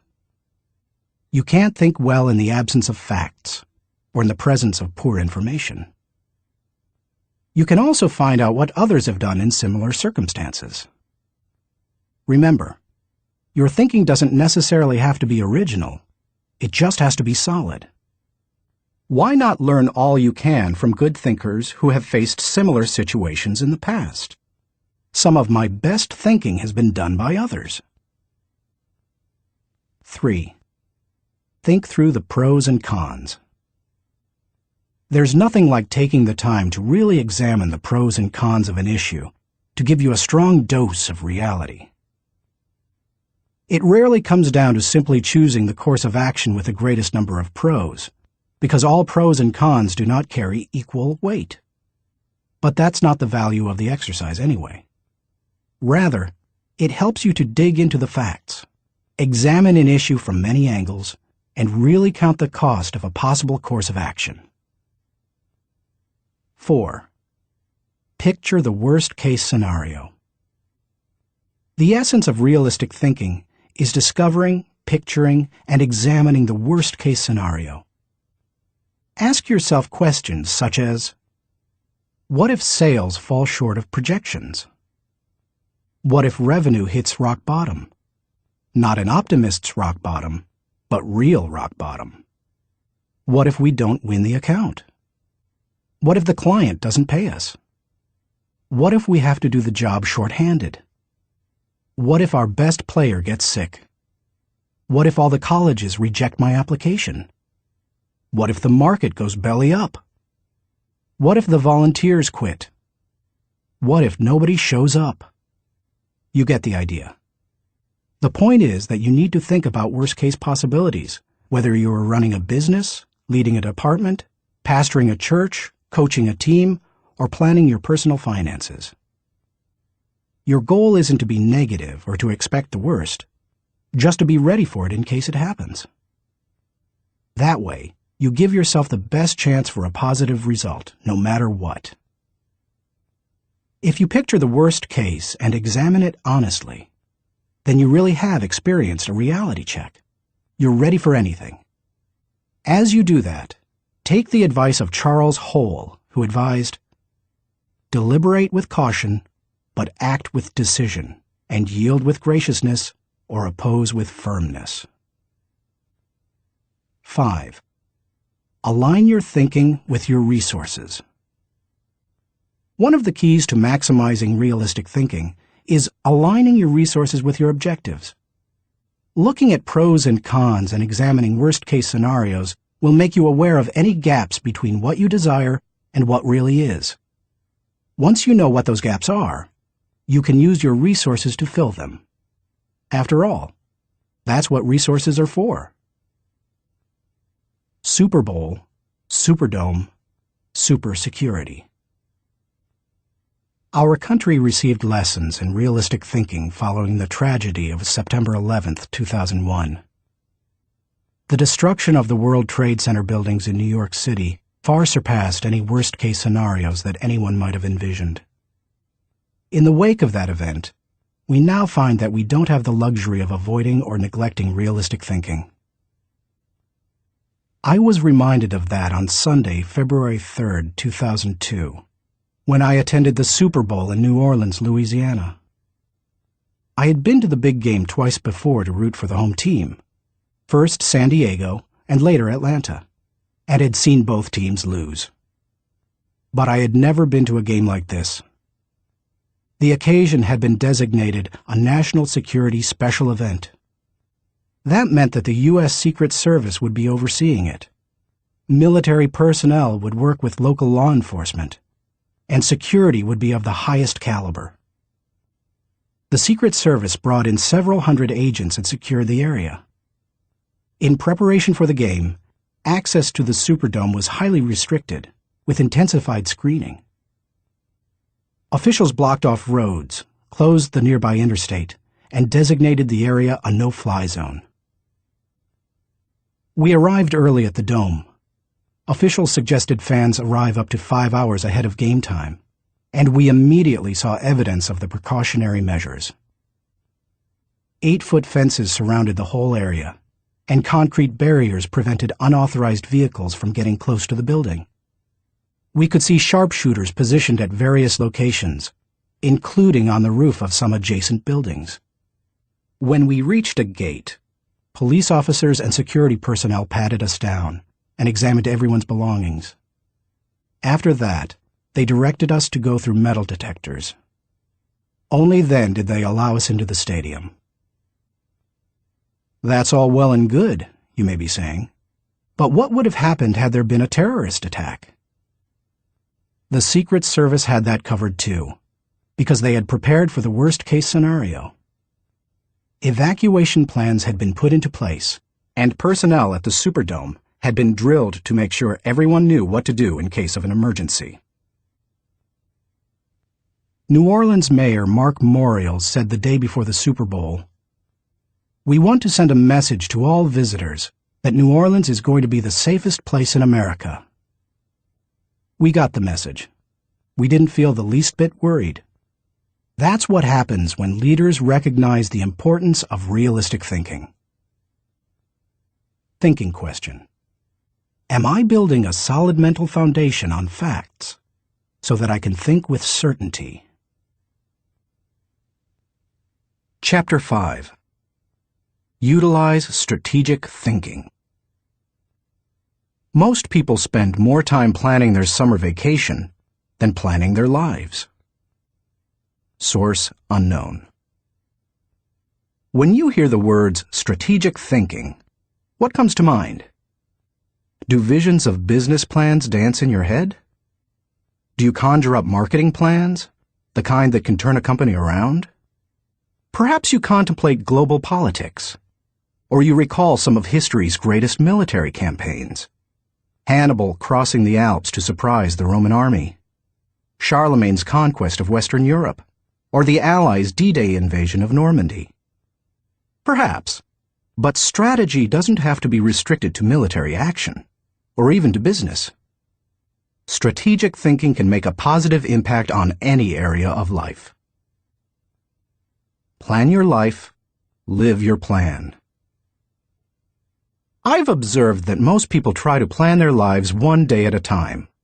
They wake up, make up their to-do list, and dive into action. Although some people aren't even that strategic. Fewer individuals plan their lives 1 week at a time. They review their calendar for the week, check their appointments, review their goals, and then get to work. They generally outachieve most of their daily planning colleagues. I try to take planning one step further. At the beginning of every month, I spend half a day working on my calendar for the next 40 days. 40 days works for me rather than just 30. That way, I get a jump on the next month and don't get surprised. I begin by reviewing my travel schedule and planning activities with my family. Then I review what projects, lessons, and other objectives I want to accomplish during those 5 to 6 weeks.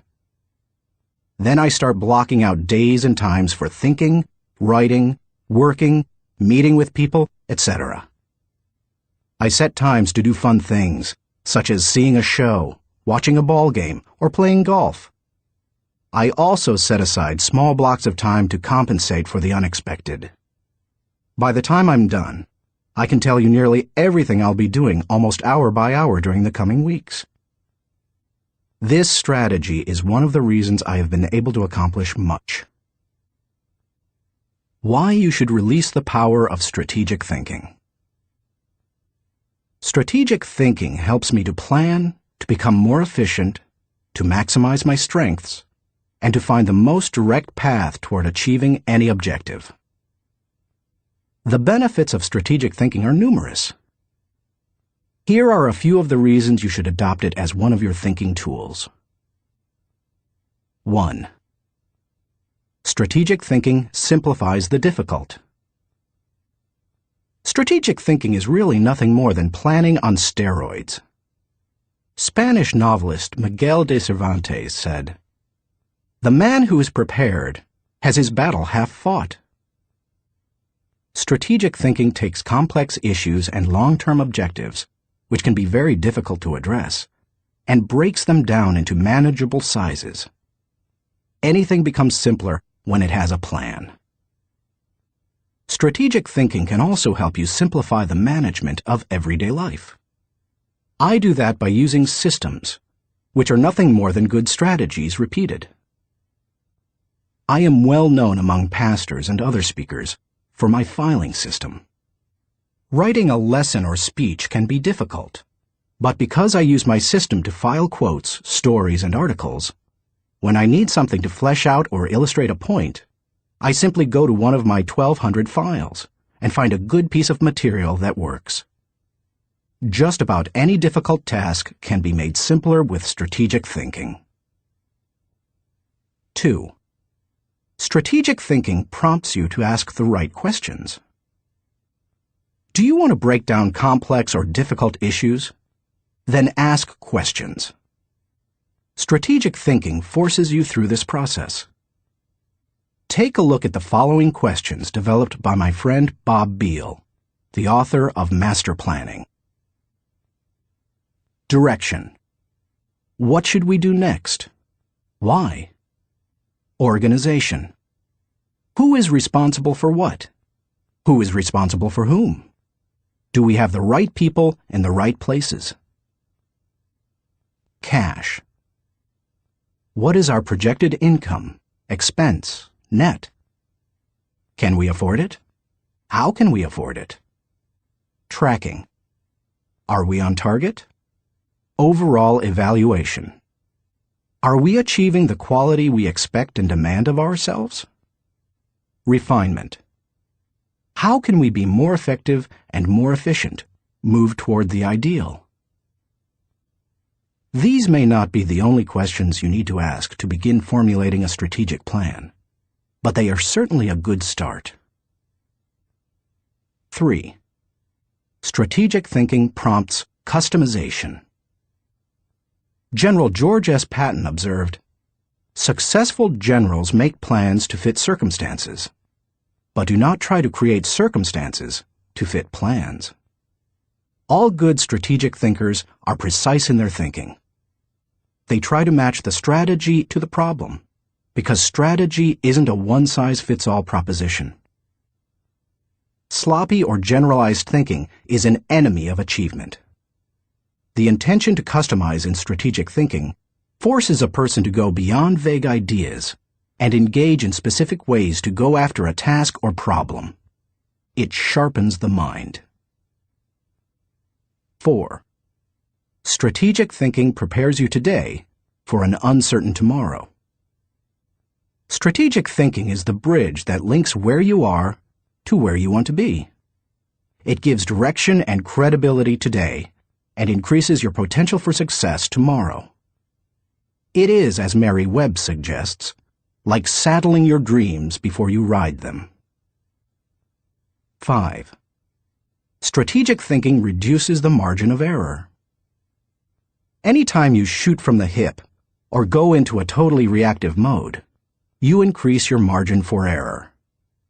It's like a golfer stepping up to a golf ball and hitting it before lining up the shot. Misaligning a shot by just a few degrees can send the ball 100 yards off target. Strategic thinking, however, greatly reduces that margin for error. It lines up your actions with your objectives, just as lining up a shot in golf helps you to put the ball closer to the pin. The better aligned you are with your target, the better the odds that you will be going in the right direction. 6. Strategic thinking gives you influence with others. One executive confided in another, "Our company has a short-range plan and a long-range plan.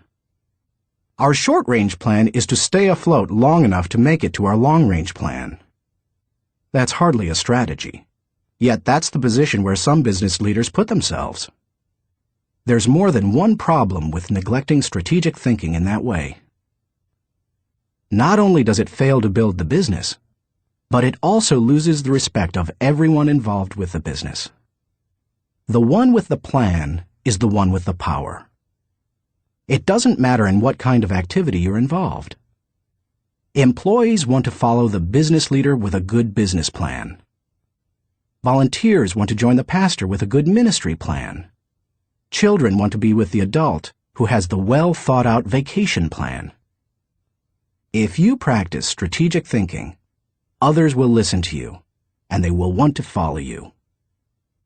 If you possess a position of leadership in an organization, strategic thinking is essential. How to release the power of strategic thinking. To become a better strategic thinker, able to formulate and implement plans that will achieve the desired objective, take the following guidelines to heart. 1. Break down the issue. The first step in strategic thinking is to break down an issue into smaller, more manageable parts, so that you can focus on them more effectively. How you do it is not as important as just doing it. You might break an issue down by function. That's what automotive innovator Henry Ford did when he created the assembly line. And that's why he said, "Nothing is particularly hard if you divide it into small jobs." How you break down an issue is up to you, whether it's by function, timetable, responsibility, purpose, or some other method. The point is that you need to break it down. Only one person in a million can juggle the whole thing in his head and think strategically to create solid, viable plans. 2. Ask why before how. When most people begin using strategic thinking to solve a problem or plan a way to meet an objective, they often make the mistake of jumping the gun and trying immediately to figure out how to accomplish it. Instead of asking how, they should first ask why. If you jump right into problem-solving mode, how are you going to know all the issues? Eugene G. Grace says, "Thousands of engineers can design bridges, calculate strains and stresses, and draw up specifications for machines. But the great engineer is the man who can tell whether the bridge or the machine should be built at all, where it should be built, and when." Asking why helps you to think about all the reasons for decisions.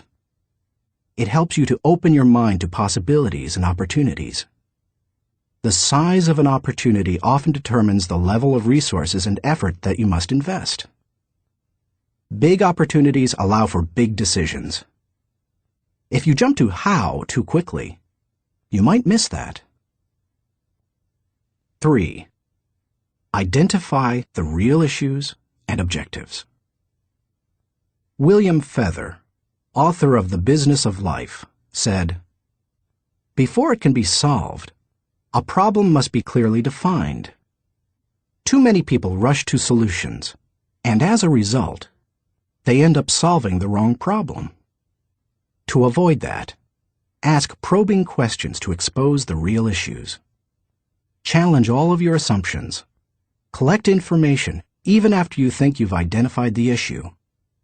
You may still have to act with incomplete data, but you don't want to jump to a conclusion before you gather enough information to begin identifying the real issue.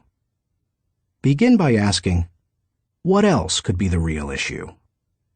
You should also remove any personal agenda. More than almost anything else, that can cloud your judgment. Discovering your real situation and objectives is a major part of the battle. Once the real issues are identified, the solutions are often simple. 4. Review your resources. I already mentioned how important it is to be aware of your resources, but it bears repeating. A strategy that doesn't take into account resources is doomed to failure. Take an inventory. How much time do you have? How much money?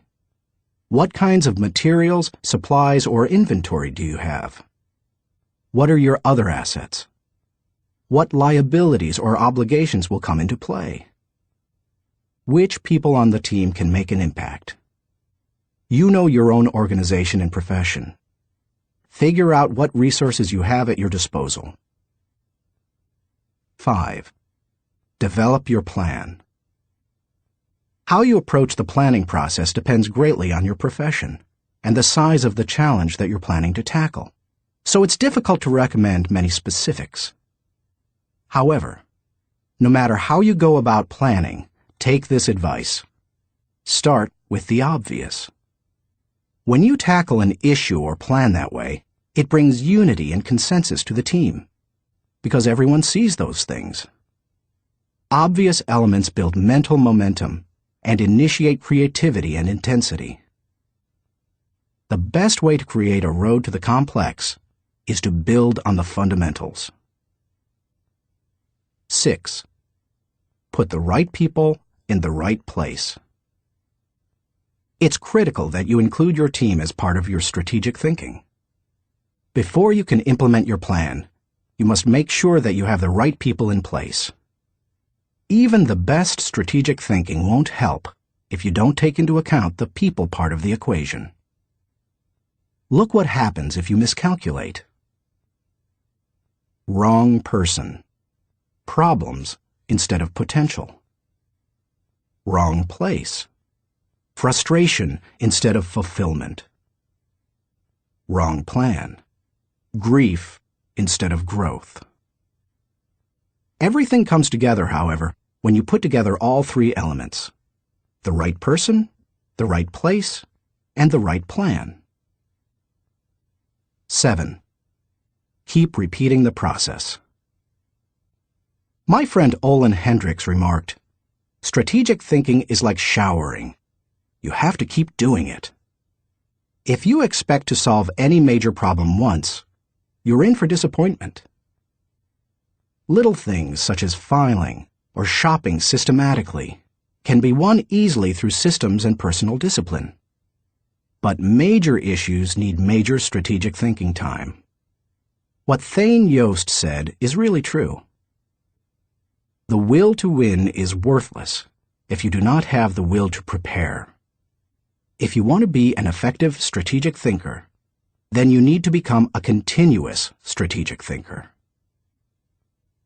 As I was working on this chapter, I came across an article in my local paper on the celebration of the Jewish Passover and how millions of American Jews read the order of service for their Seder, or Passover meal, from a small booklet produced by Maxwell House Coffee. For more than 70 years, the coffee company has produced the booklet, called a Haggadah, and during those years, it has distributed more than 40 million copies of it. I remember using them all my life, said Regina Witt, who is in her 50s. So does her mother, who is almost 90. It's our tradition. I think it would be very strange not to use them. So how did Maxwell House come to supply the booklets? It was the result of strategic thinking. 80 years ago, marketing man Joseph Jacobs advised that the company could sell coffee during Passover if the product were certified kosher by a rabbi. Since 1923, Maxwell House Coffee has been certified kosher for Passover. And then Jacobs suggested that if they gave away the Haggadah booklets, they could increase sales. They've been creating the booklets and selling coffee during Passover ever since. That's what can happen when you unleash the power of strategic thinking. Thinking question. Am I implementing strategic plans that give me direction for today and increase my potential for tomorrow? Chapter 6. Explore possibility thinking. Nothing is so embarrassing as watching someone do something that you said could not be done. Sam Ewing. People who embrace possibility thinking are capable of accomplishing tasks that seem impossible because they believe in solutions. Here are several reasons why you should become a possibility thinker. 1. Possibility thinking increases your possibilities. When you believe you can do something difficult, and you succeed, many doors open for you. When George Lucas succeeded in making Star Wars, despite those who said the special effects he wanted hadn't ever been done, and couldn't be done, many other possibilities opened up to him. Industrial Light and Magic, the company he created to produce those impossible special effects, became a source of revenue to help underwrite his other projects. He was able to produce merchandising tie-ins to his movies, thus bringing in another revenue stream to fund his movie making. But his confidence in doing the difficult has also made a huge impact on other movie makers and a whole new generation of moviegoers. Popular culture writer Chris Salewicz asserts, at first, directly through his own work, and then via the unparalleled influence of ILM, Industrial Light and Magic, George Lucas has dictated for 2 decades the essential broad notion of what is cinema. If you open yourself up to possibility thinking, you open yourself up to many other possibilities. 2. Possibility thinking draws opportunities and people to you. The case of George Lucas helps you to see how being a possibility thinker can create new opportunities and attract people. People who think big attract big people to them. If you want to achieve big things, you need to become a possibility thinker. 3. Possibility thinking increases others' possibilities. Big thinkers who make things happen also create possibilities for others. That happens in part because it's contagious. You can't help but become more confident and think bigger when you're around possibility thinkers. 4. Possibility thinking allows you to dream big dreams. No matter what your profession, possibility thinking can help you to broaden your horizons and dream bigger dreams. Professor David J. Schwartz believes, big thinkers are specialists in creating positive, forward-looking, optimistic pictures in their own minds and in the minds of others. If you embrace possibility thinking, your dreams will go from molehill to mountain size. And because you believe in possibilities, you put yourself in position to achieve them. 5. Possibility thinking makes it possible to rise above average. During the 1970s, when oil prices went through the roof, automobile makers were ordered to make their cars more fuel efficient. One manufacturer asked a group of senior engineers to drastically reduce the weight of cars they were designing. They worked on the problem and searched for solutions, but they finally concluded that making lighter cars couldn't be done, would be too expensive, and would present too many safety concerns. They couldn't get out of the rut of their average thinking. What was the automaker's solution? They gave the problem to a group of less experienced engineers. The new group found ways to reduce the weight of the company's automobiles by hundreds of pounds. Because they thought that solving the problem was possible, it was. Every time you remove the label of impossible from a task, you raise your potential from average to off the charts. 6. Possibility thinking gives you energy. A direct correlation exists between possibility thinking and the level of a person's energy. Who gets energized by the prospect of losing? If you know something can't succeed, how much time and energy are you willing to give it? Nobody goes looking for a lost cause. You invest yourself in what you believe can succeed. When you embrace possibility thinking, you believe in what you're doing, and that gives you energy. 7. Possibility thinking keeps you from giving up. Above all, possibility thinkers believe they can succeed. Dennis Waitley, author of The Psychology of Winning, says, "The winners in life think constantly in terms of I can, I will, and I am. Losers, on the other hand, concentrate their waking thoughts on what they should have done, or what they don't do. If you believe you can't do something, then it doesn't matter how hard you try, because you've already lost. If you believe you can do something, you have already won much of the battle." One of the people who showed himself to be a great possibility thinker in 2001 was New York Mayor Rudy Giuliani. In the hours following the World Trade Center tragedy, Giuliani not only led the city through the chaos of the disaster, but he instilled confidence in everyone he touched. Afterward, he gave some insight and perspective on his experience. "I was so proud of the people I saw on the street.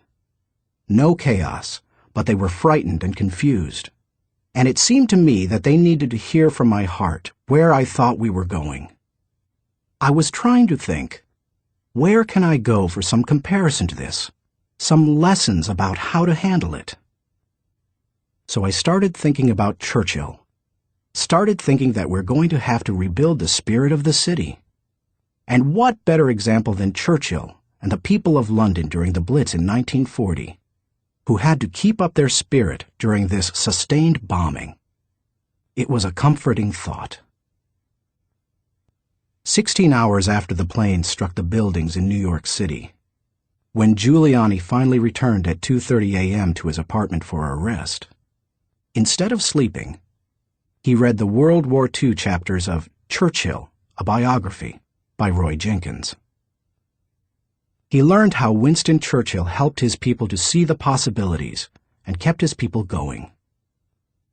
Inspired, Giuliani did the same for his own people 6 decades later. How to feel the energy of possibility thinking.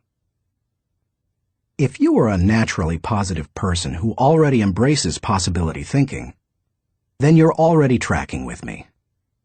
However, some people, rather than being optimistic, are naturally negative or cynical. They believe that possibility thinkers are naive or foolish.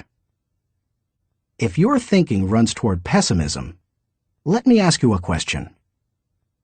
How many highly successful people do you know who are continually negative?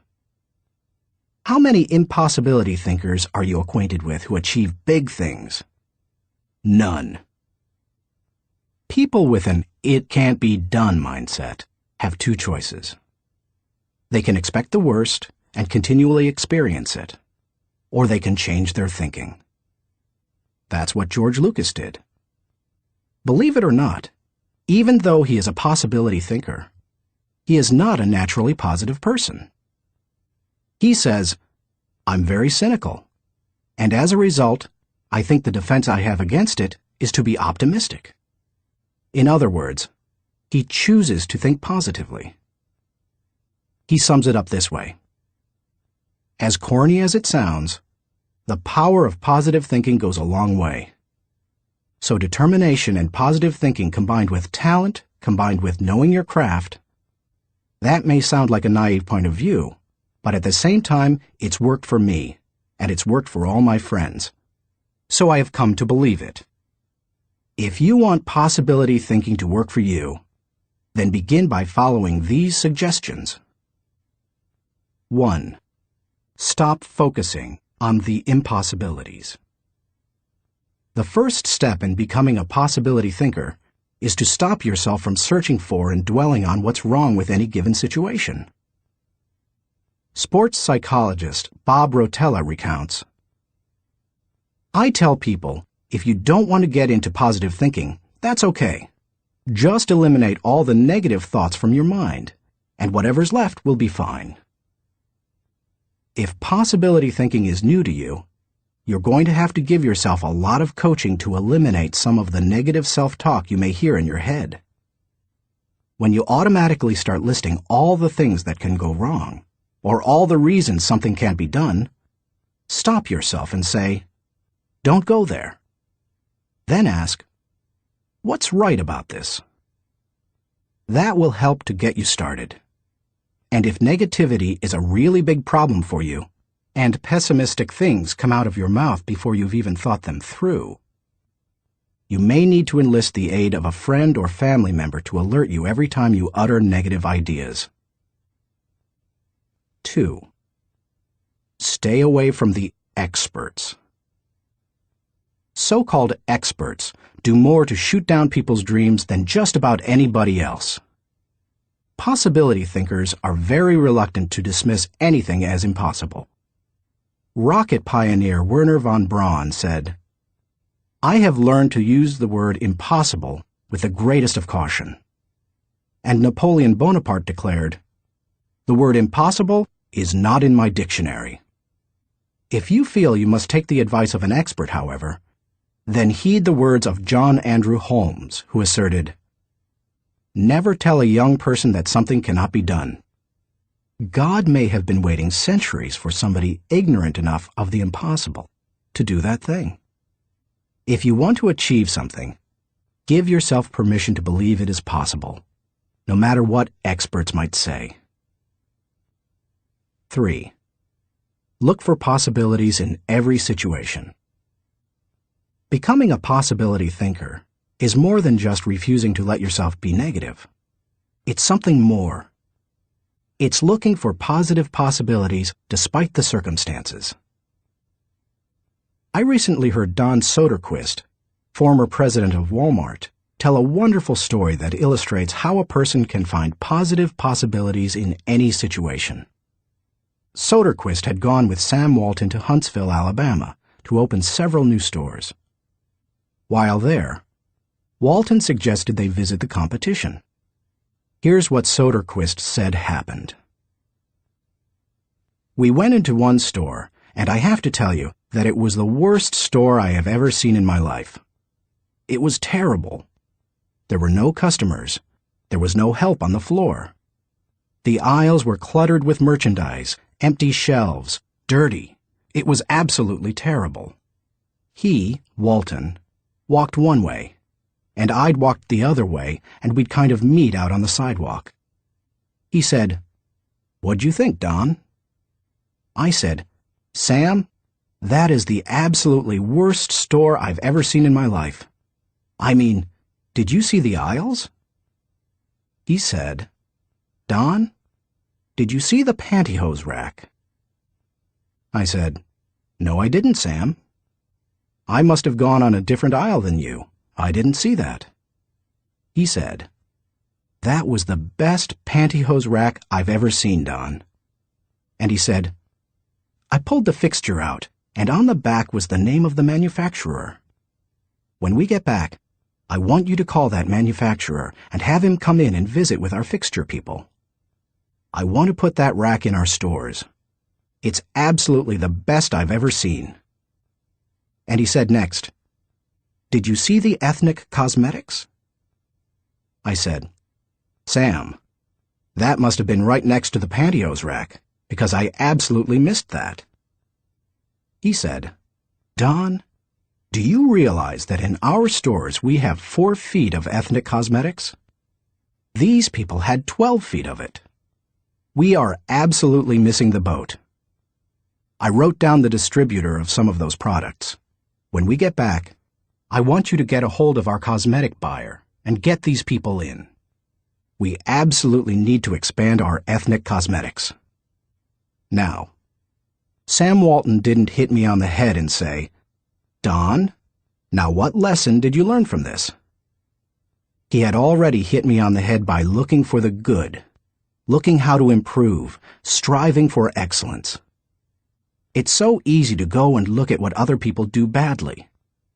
But one of the leadership characteristics of vision that he showed me, and I'll never forget it, is look for the good in what other people are doing and apply it. It doesn't take a genius IQ or 20 years of experience to find the possibility in every situation. All it takes is the right attitude, and anybody can cultivate that. 4. Dream one size bigger. One of the best ways to cultivate a possibility mindset is to prompt yourself to dream one size bigger than you normally do. Let's face it, most people dream too small. They don't think big enough. Henry Curtis advises, "Make your plans as fantastic as you like, because 25 years from now, they will seem mediocre. Make your plans 10 times as great as you first planned, and 25 years from now, you will wonder why you did not make them 50 times as great." If you push yourself to dream more expansively, to imagine your organization one size bigger, to make your goals at least a step beyond what makes you comfortable, you will be forced to grow. And it will set you up to believe in greater possibilities. 5. Question the status quo. Most people want their lives to keep improving, yet they value peace and stability at the same time. People often forget that you can't improve and still stay the same. Growth means change. Change requires challenging the status quo. If you want greater possibilities, you can't settle for what you have now.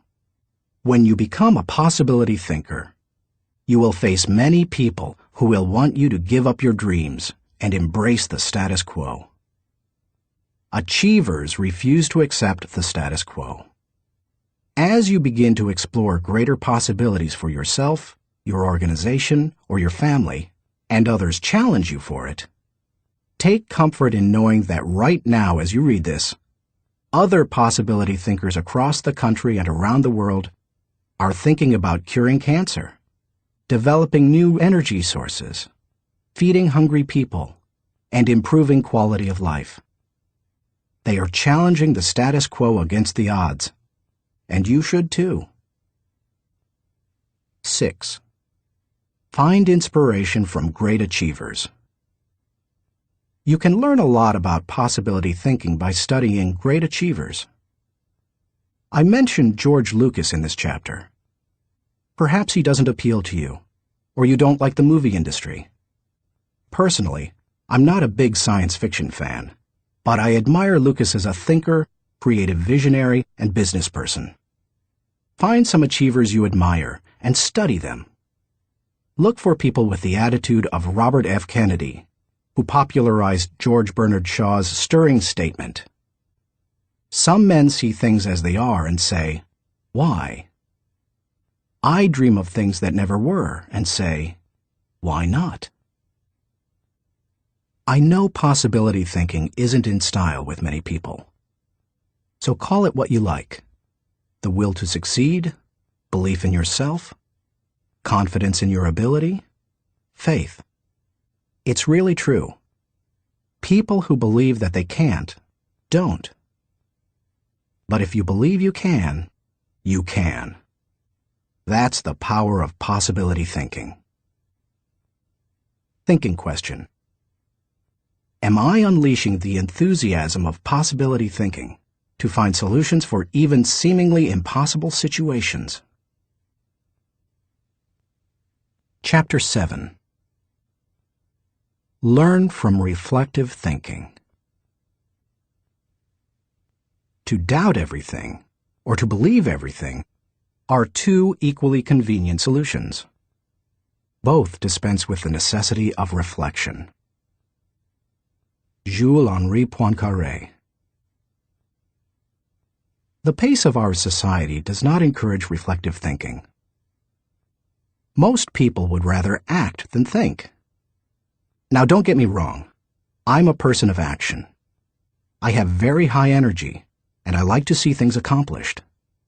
But I'm also a reflective thinker. Reflective thinking is like the crock pot of the mind. It encourages your thoughts to simmer until they're done. As I go through this process, my goal is to reflect so that I might learn from my successes and mistakes, discover what I should try to repeat, and determine what I should change. It is always a valuable exercise. By mentally visiting past situations, you can think with greater understanding. 1. Reflective thinking gives you true perspective. When our children were young and still lived at home, we used to take them on wonderful vacations every year. When we got home, they always knew that I was going to ask them two questions. What did you like best, and what did you learn? It didn't matter whether we went to Walt Disney World or Washington, D.C. I always asked those questions. Why? Because I wanted them to reflect on their experiences. Children don't naturally grasp the value or cost of an experience unless prompted. They take things for granted. I wanted my children to appreciate our trips and to learn from them. When you reflect, you are able to put an experience into perspective. You are able to evaluate its timing, and you are able to gain a new appreciation for things that before went unnoticed. Most people are able to recognize the sacrifices of their parents or other people only when they become parents themselves. That's the kind of perspective that comes with reflection. 2. Reflective thinking gives emotional integrity to your thought life. Few people have good perspective in the heat of an emotional moment. Most individuals who enjoy the thrill of an experience try to go back and recapture it without first trying to evaluate it. It's one of the reasons our culture produces so many thrill seekers. Likewise, those who survive a traumatic experience usually avoid similar situations at all costs, which sometimes ties them into emotional knots. Reflective thinking enables you to distance yourself from the intense emotions of particularly good or bad experiences and see them with fresh eyes. You can see the thrills of the past in the light of emotional maturity and examine tragedies in the light of truth and logic. That process can help a person to stop carrying around a bunch of negative emotional baggage. President George Washington observed, "We ought not to look back unless it is to derive useful lessons from past errors, and for the purpose of profiting by dearly bought experience. Any feeling that can stand up to the light of truth and can be sustained over time has emotional integrity and is therefore worthy of your mind and heart." 3. Reflective thinking increases your confidence in decision-making. Have you ever made a snap judgment and later wondered if you did the right thing? Everybody has. Reflective thinking can help to diffuse that doubt. It also gives you confidence for the next decision. Once you've reflected on an issue, you don't have to repeat every step of the thinking process when you're faced with it again. You've got mental road markers from having been there before. That compresses and speeds up thinking time, and it gives you confidence. And over time, it can also strengthen your intuition. 4. Reflective thinking clarifies the big picture. When you engage in reflective thinking, you can put ideas and experiences into a more accurate context. Reflective thinking encourages us to go back and spend time pondering what we have done and what we have seen. If a person who loses his job reflects on what happened, he may see a pattern of events that led to his dismissal. He will better understand what happened, why it happened, and what things were his responsibility. If he also looks at the incidents that occurred afterward, he may realize that in the larger scheme of things, he's better off in his new position because it better fits his skills and desires. Without reflection, it can be very difficult to see that big picture. 5. Reflective thinking takes a good experience and makes it a valuable experience. When you were just starting out in your career, did it seem that few people were willing to give someone without experience an opportunity? At the same time, could you see people who had been on their jobs 20 years, who yet did their work poorly? If so, that probably frustrated you. Playwright William Shakespeare wrote, "Experience is a jewel, and it had need be so, for it is often purchased at an infinite rate."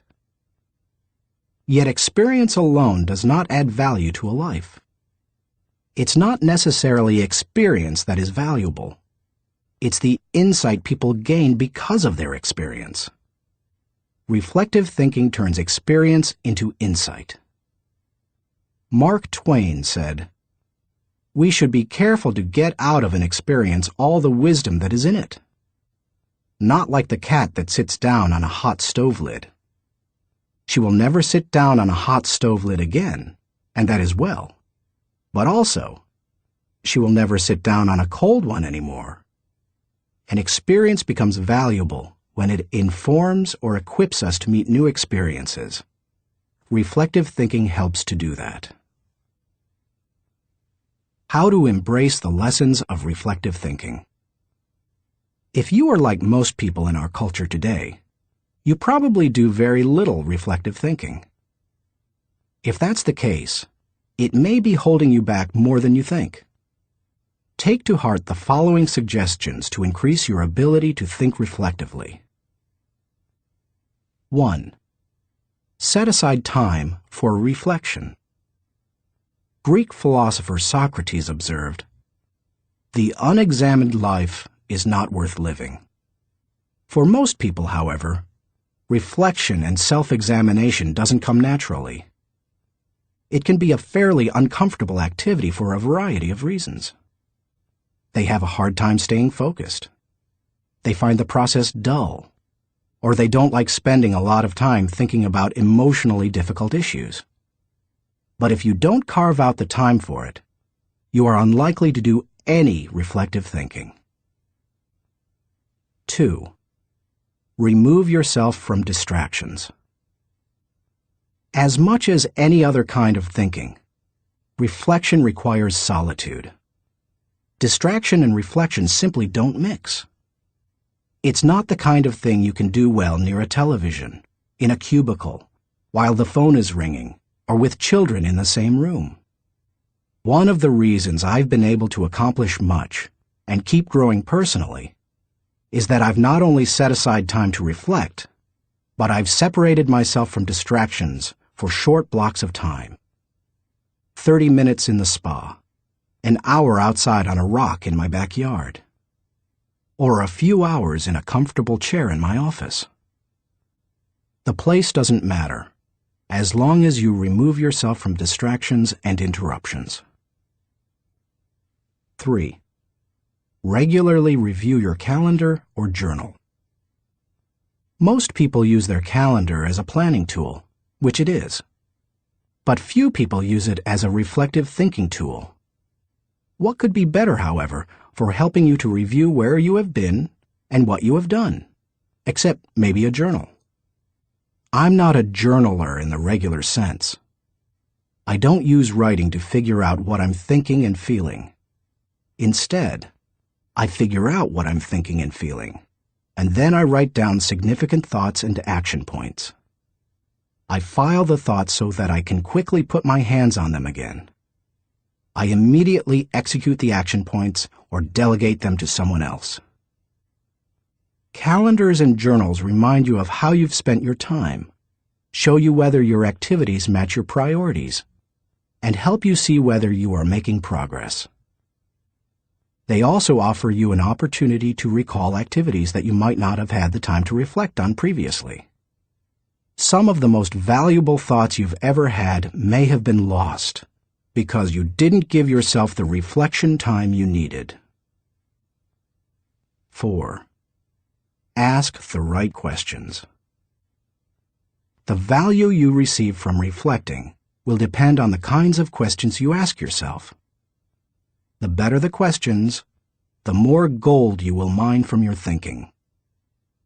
When I reflect, I think in terms of my values, relationships, and experiences. Here are some sample questions. Personal growth. What have I learned today that will help me grow? How can I apply it to my life? When should I apply it? Adding value. To whom did I add value today? How do I know I added value to that person? Can I follow up and compound the positive benefit he or she received? Leadership. Did I lead by example today? Did I lift my people and organization to a higher level? What did I do, and how did I do it? Personal faith. Did I represent God well today? Did I practice the golden rule? Have I walked the second mile with someone? Marriage and family. Did I communicate love to my family today? How did I show that love? Did they feel it? Did they return it? Inner circle. Have I spent enough time with my key players? What can I do to help them be more successful? In what areas can I mentor them?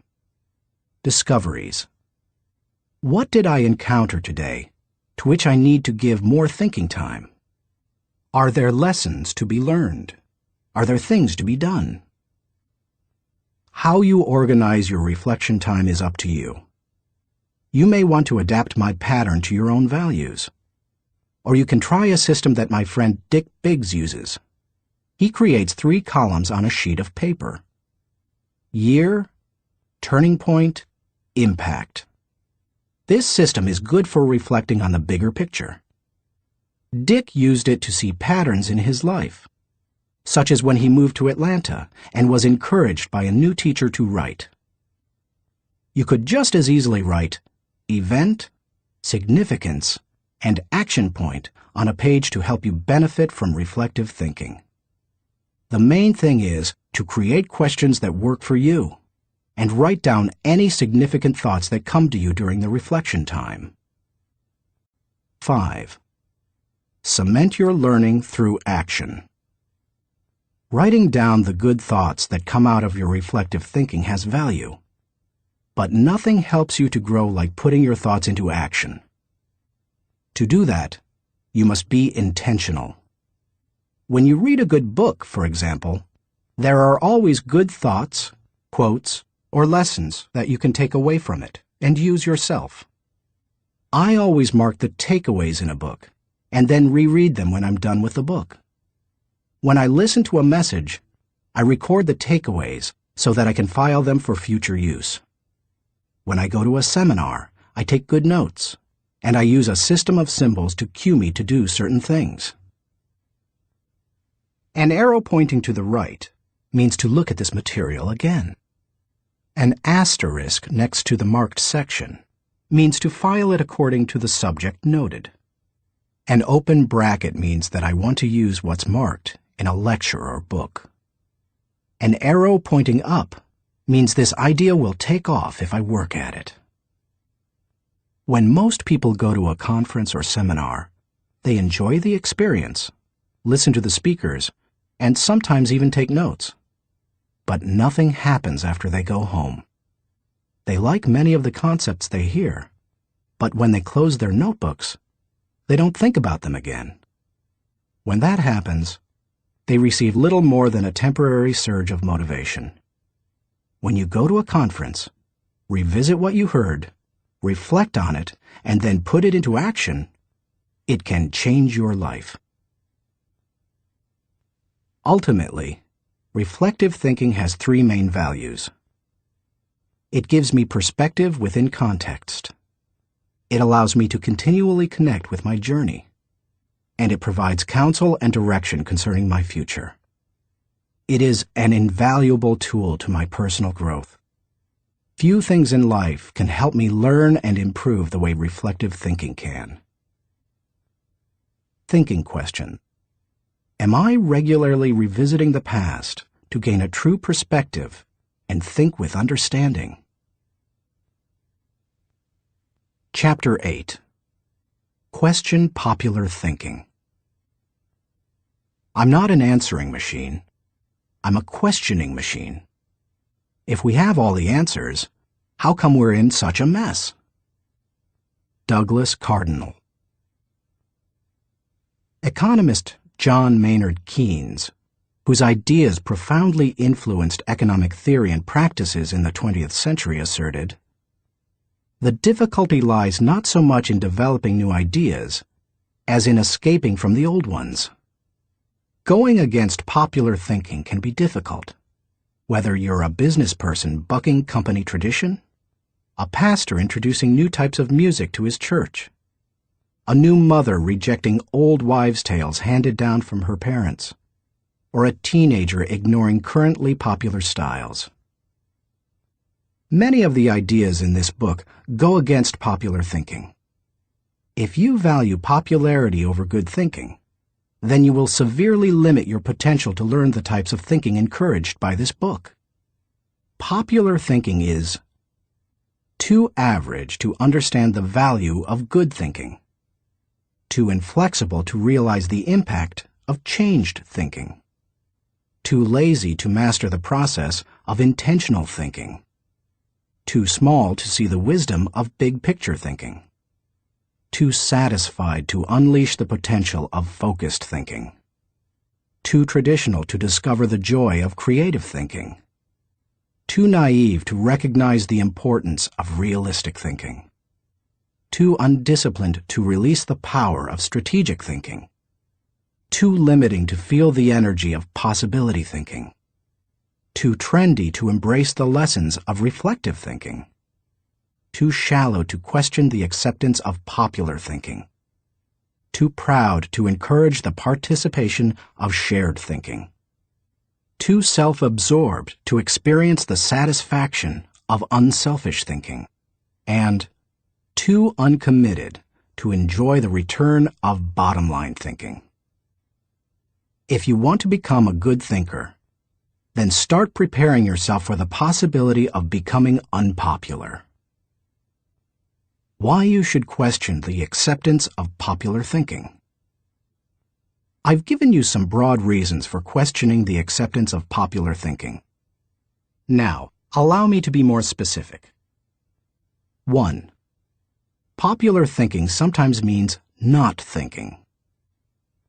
My friend Kevin Myers sums up the idea of popular thinking by saying, "The problem with popular thinking is that it doesn't require you to think at all.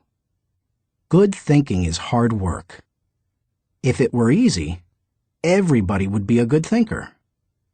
Unfortunately, many people try to live life the easy way. They don't want to do the hard work of thinking or pay the price of success. It's easier to do what other people do and hope that they thought it out." Look at the stock market recommendations of some experts. By the time they publish their picks, most are following a trend, not creating one or even riding its crest. The people who are going to make money on the stocks they recommend have already done so by the time the general public hears about it. When people blindly follow a trend, they're not doing their own thinking. 2. Popular thinking offers false hope. Benno Muller-Hill, a professor in the University of Cologne Genetics Department, tells how one morning in high school he stood last in a line of 40 students in the schoolyard. His physics teacher had set up a telescope so that his students could view a planet and its moons. The first student stepped up to the telescope. He looked through it, but when the teacher asked if he could see anything, the boy said no. His nearsightedness hampered his view. The teacher showed him how to adjust the focus, and the boy finally said he could see the planet and moons. One by one, the students stepped up to the telescope and saw what they were supposed to see. Finally, the second-to-last student looked into the telescope and announced that he could not see anything. "You idiot," shouted the teacher. "You have to adjust the lenses." The student tried, but he finally said, "I still can't see anything. It is all black." The teacher, disgusted, looked through the telescope himself, and then looked up with a strange expression. The lens cap still covered the telescope. None of the students had been able to see anything. Many people look for safety and security in popular thinking. They figure that if a lot of people are doing something, then it must be right. It must be a good idea. If most people accept it, then it probably represents fairness, equality, compassion, and sensitivity, right? Not necessarily. Popular thinking said the Earth was the center of the universe. Yet Copernicus studied the stars and planets and proved mathematically that the Earth and the other planets in our solar system revolved around the sun. Popular thinking said surgery didn't require clean instruments. Yet Joseph Lister studied the high death rates in hospitals and introduced antiseptic practices that immediately saved lives. Popular thinking said that women shouldn't have the right to vote.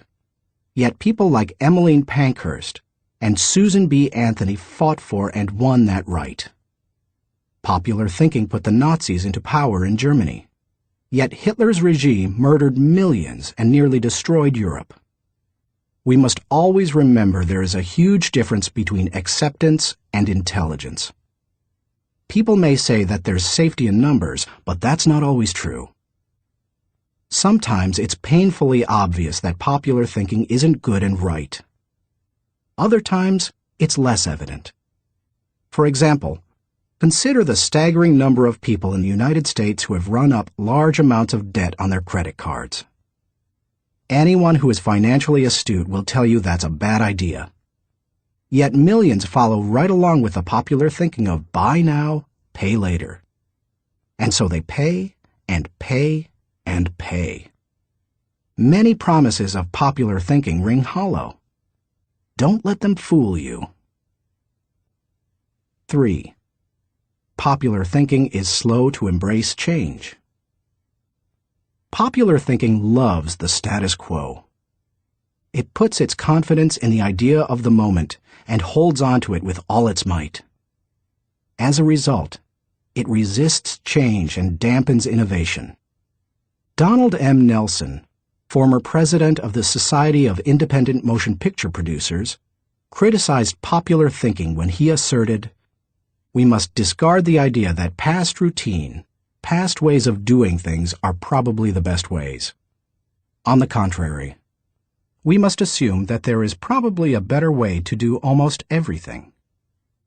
We must stop assuming that a thing which never has been done before probably cannot be done at all." 4. Popular thinking brings only average results. The bottom line? Popular thinking brings mediocre results.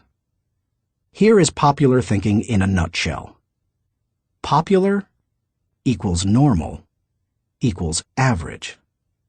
It's the least of the best and the best of the least. We limit our success when we adopt popular thinking. It represents putting in the least energy to just get by. You must reject common thinking if you want to accomplish uncommon results. How to question the acceptance of popular thinking.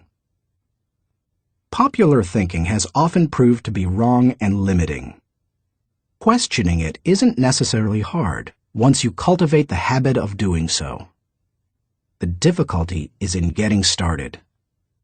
Begin by doing the following things. 1. Think before you follow.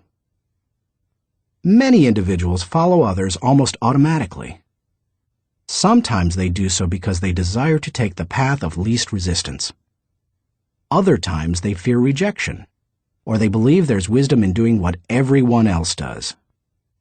But if you want to succeed, you need to think about what's best, not what's popular. Challenging popular thinking requires a willingness to be unpopular and go outside of the norm. Following the tragedy of September 11, 2001, for example, few people willingly chose to travel by plane. But that was the best time to travel. Crowds were down, security was up, and airlines were cutting prices. About a month after the tragedy, my wife Margaret and I heard that Broadway shows had lots of seats and many New York hotel rooms remained empty. Popular thinking said, "Stay away from New York." We used that as an opportunity. We got cheap plane tickets to the city, booked a room in a great hotel for about half price, and got tickets to the most sought-after show, The Producers. As we took our seats in the theater, we sat next to a woman beside herself with excitement. "I can't believe I'm finally here," she said to us. "I've waited so long. This is the best show on Broadway, and the hardest to get tickets to." Then she turned to look me in the eye and said, "I've had my tickets for a year and a half waiting to see this show. How long ago did you get yours?" "You won't like my answer," I replied. "Oh, come on," she said. "How long?" "I got mine 5 days ago," I answered. She looked at us in horror. By the way, she was right. It's one of the best shows we've seen in a while. And we got to see it only because we were willing to go against popular thinking when everyone else was staying at home. As you begin to think against the grain of popular thinking, remind yourself that unpopular thinking, even when resulting in success, is largely underrated, unrecognized, and misunderstood. Unpopular thinking contains the seeds of vision and opportunity. Unpopular thinking is required for all progress. The next time you feel ready to conform to popular thinking on an issue, stop and think. You may not want to create change for its own sake, but you certainly don't want to blindly follow just because you haven't thought about what's best. 2. Appreciate thinking different from your own. One of the ways to embrace innovation and change is to learn to appreciate how others think. To do that, you must continually expose yourself to people different from yourself. My brother, Larry Maxwell, a good businessman and an innovative thinker, continually challenges popular thinking by thinking differently. He says, most of our people in sales and middle management come from businesses with products and services different from ours. That constantly exposes us to new ways of thinking. We also discourage our people from active participation in formal business and trade associations and fraternities because their thinking is quite common.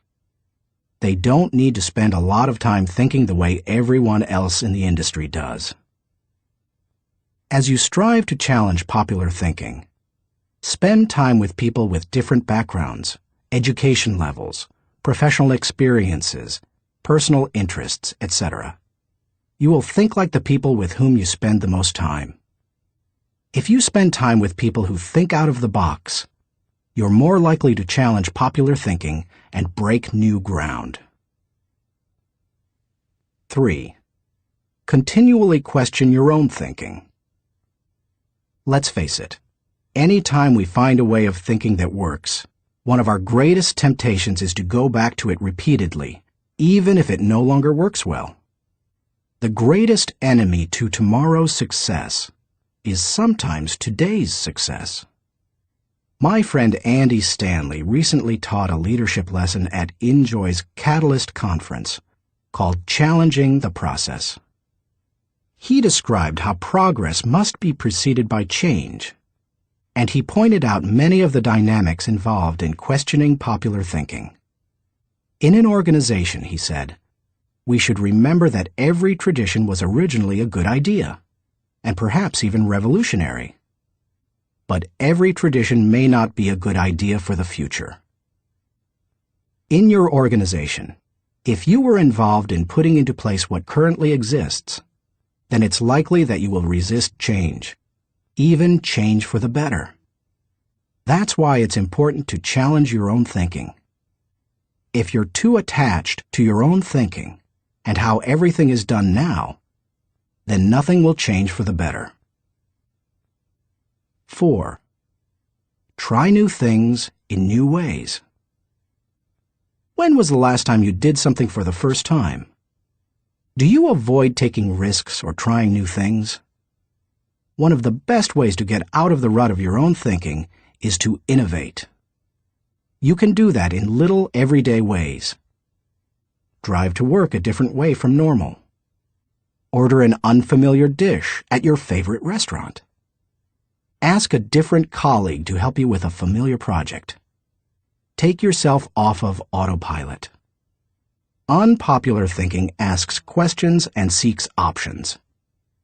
In 1997, my 3 companies moved to Atlanta, Georgia.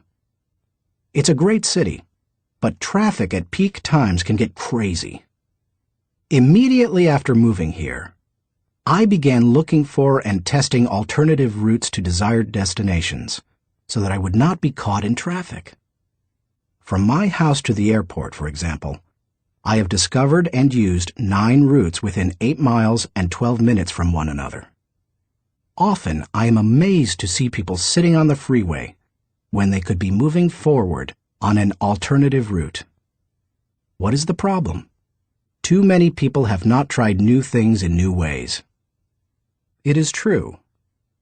Most people are more satisfied with old problems than committed to finding new solutions. How you go about doing new things in new ways is not as important as making sure you do it. Besides, if you try to do new things in the same way that everyone else does, are you really going against popular thinking? Get out there and do something different today. 5. Get used to being uncomfortable. When it comes right down to it, popular thinking is comfortable. It's like an old recliner adjusted to all the owner's idiosyncrasies. The problem with most old recliners is that no one has looked at them lately. If so, they'd agree that it's time to get a new one. If you want to reject popular thinking in order to embrace achievement, you'll have to get used to being uncomfortable. If you embrace unpopular thinking and make decisions based on what works best and what is right, rather than what is commonly accepted, know this: in your early years, you won't be as wrong as people think you are. In your later years, you won't be as right as people think you are. And all through the years, you will be better than you thought you could be. Thinking question. Am I consciously rejecting the limitations of common thinking in order to accomplish uncommon results? Chapter 9. Benefit from shared thinking. None of us is as smart as all of us. Ken Blanchard. Good thinkers, especially those who are also good leaders, understand the power of shared thinking. They know that when they value the thoughts and ideas of others, they receive the compounding results of shared thinking and accomplish more than they ever could on their own. Those who participate in shared thinking understand the following. 1. Shared thinking is faster than solo thinking. We live in a truly fast-paced world. To function at its current rate of speed, we can't go it alone. I think the generation of young men and women just entering the workforce sense that very strongly. Perhaps that is why they value community so highly, and are more likely to work for a company they like than one that pays them well. Working with others is like giving yourself a shortcut. If you want to learn a new skill quickly, how do you do it? Do you go off by yourself and figure it out? Or do you get someone to show you how? You can always learn more quickly from someone with experience, whether you're trying to learn how to use a new software package, develop your golf swing, or cook a new dish. 2. Shared thinking is more innovative than solo thinking. We tend to think of great thinkers and innovators as soloists. But the truth is that the greatest innovative thinking doesn't occur in a vacuum. Innovation results from collaboration. Albert Einstein once remarked, "Many times a day, I realize how much my own outer and inner life is built upon the labors of my fellow men, both living and dead, and how earnestly I must exert myself in order to give in return as much as I have received." Shared thinking leads to greater innovation, whether you look at the work of researchers Marie and Pierre Curie, surrealists Luis Buñuel and Salvador Dali, or songwriters John Lennon and Paul McCartney.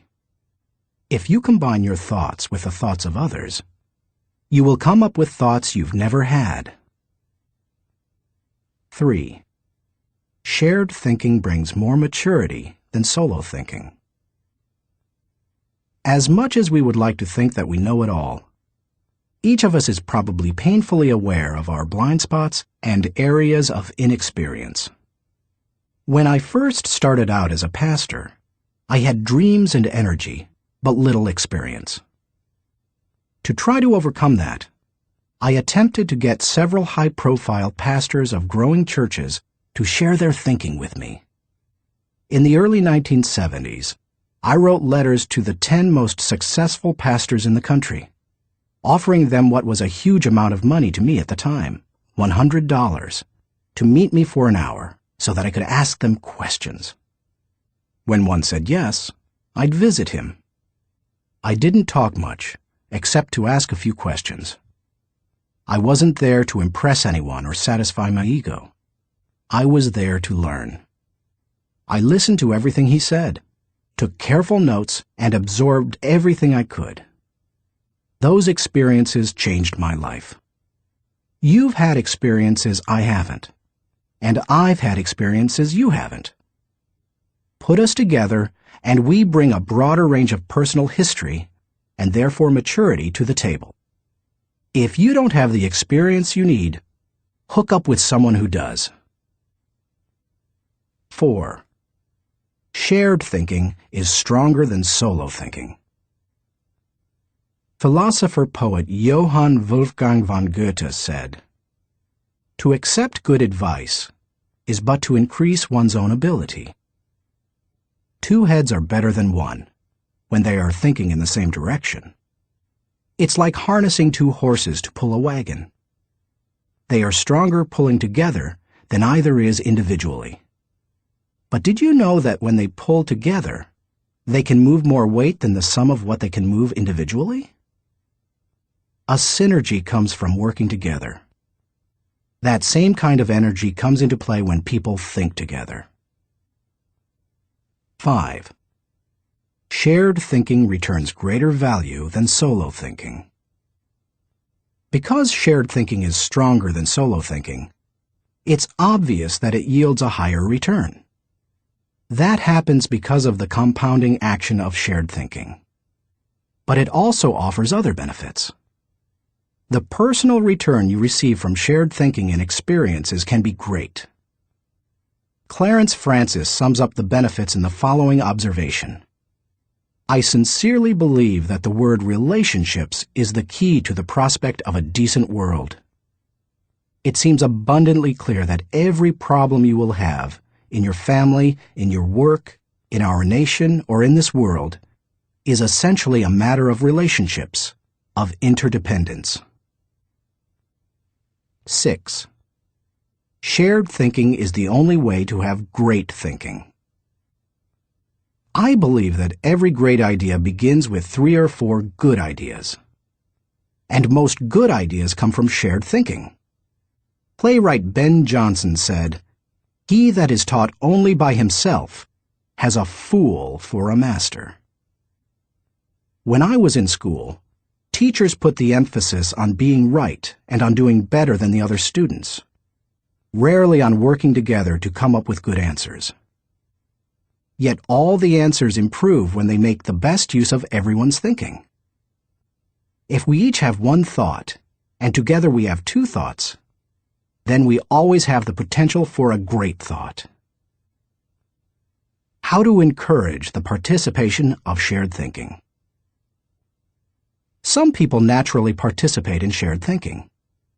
Anytime they see a problem, they think, "Who do I know who can help with this?" Leaders tend to be that way. So do extroverts. However, you don't have to be either of those to benefit from shared thinking. Use the following steps to help you improve your ability to harness shared thinking. 1. Value the ideas of others.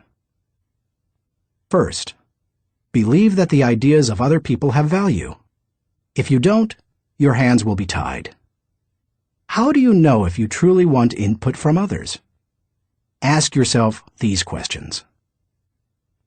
Am I emotionally secure?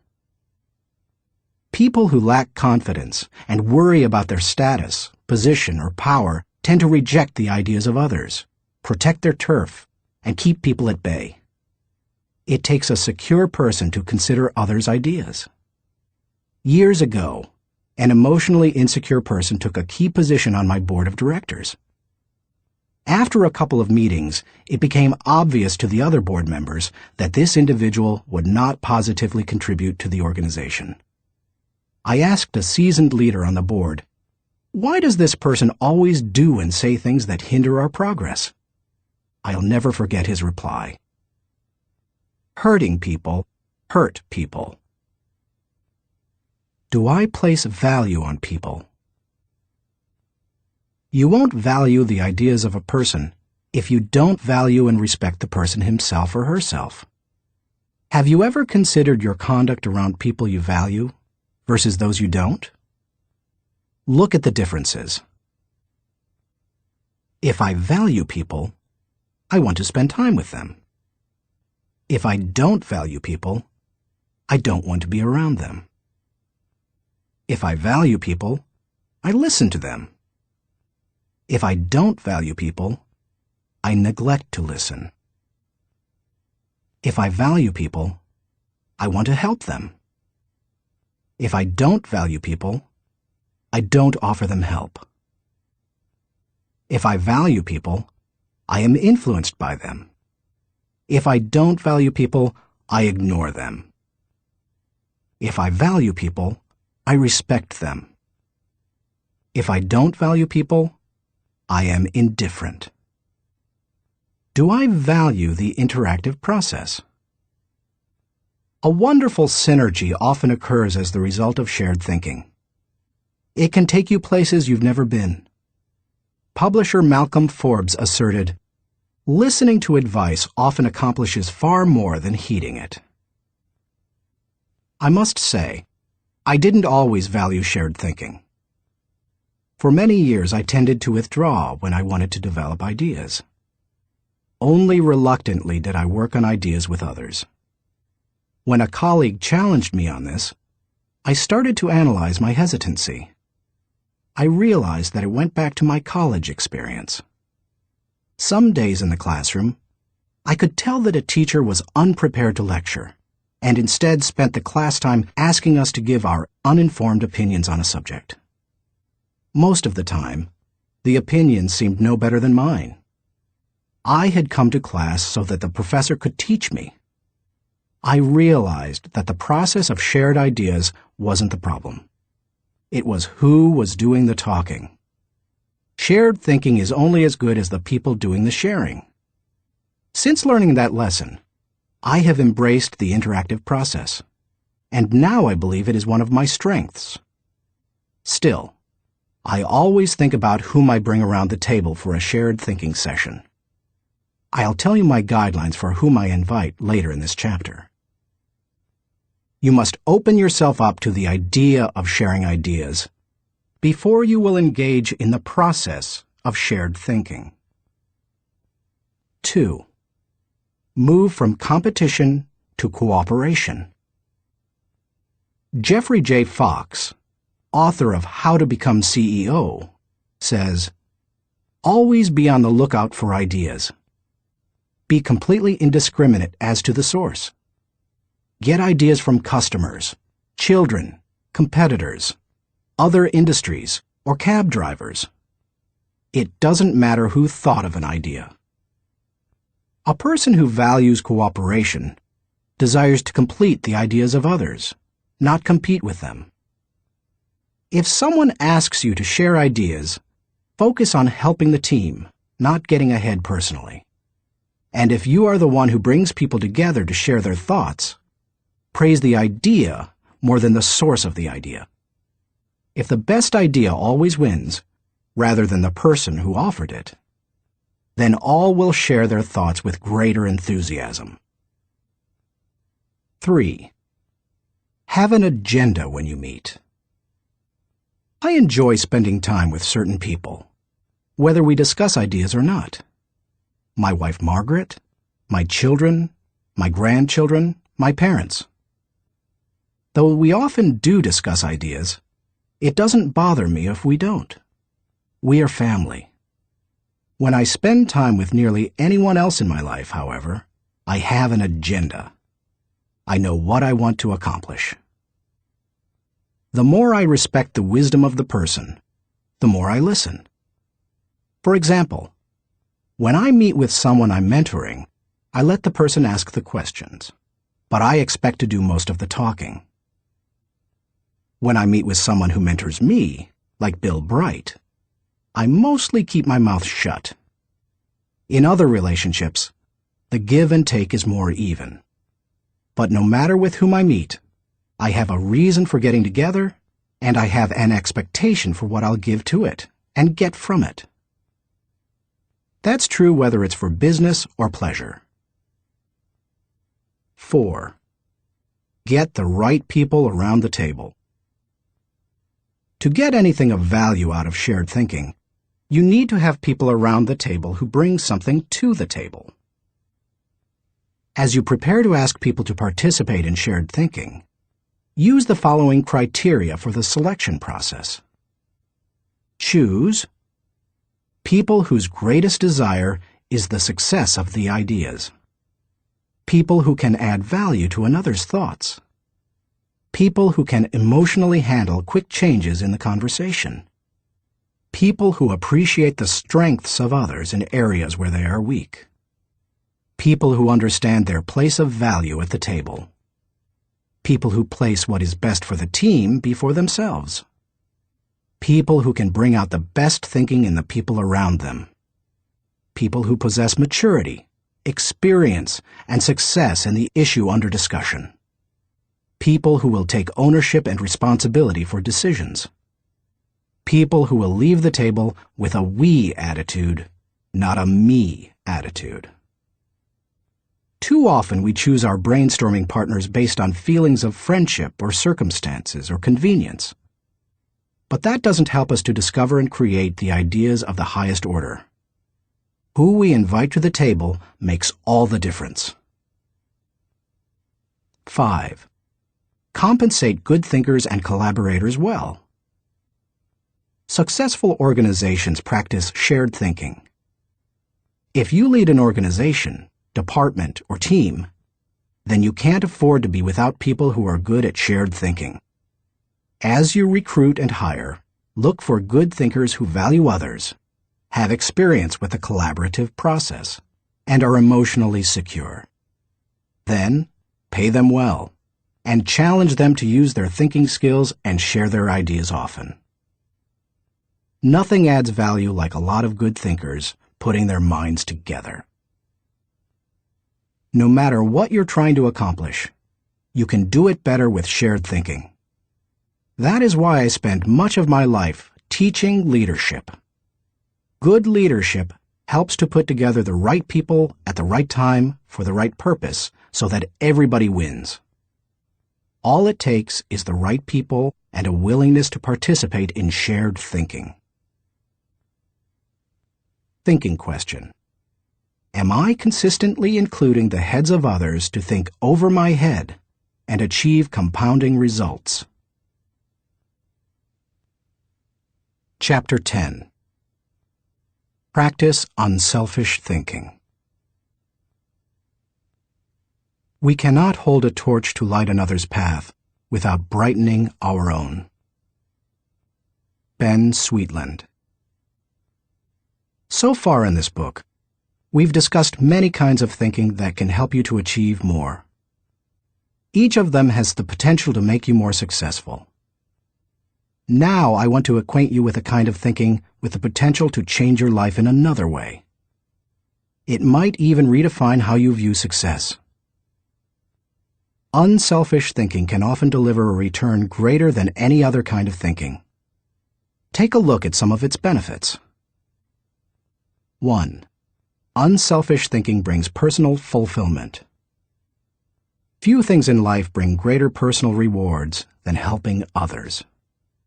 Charles H. Burr believed, "Getters generally don't get happiness.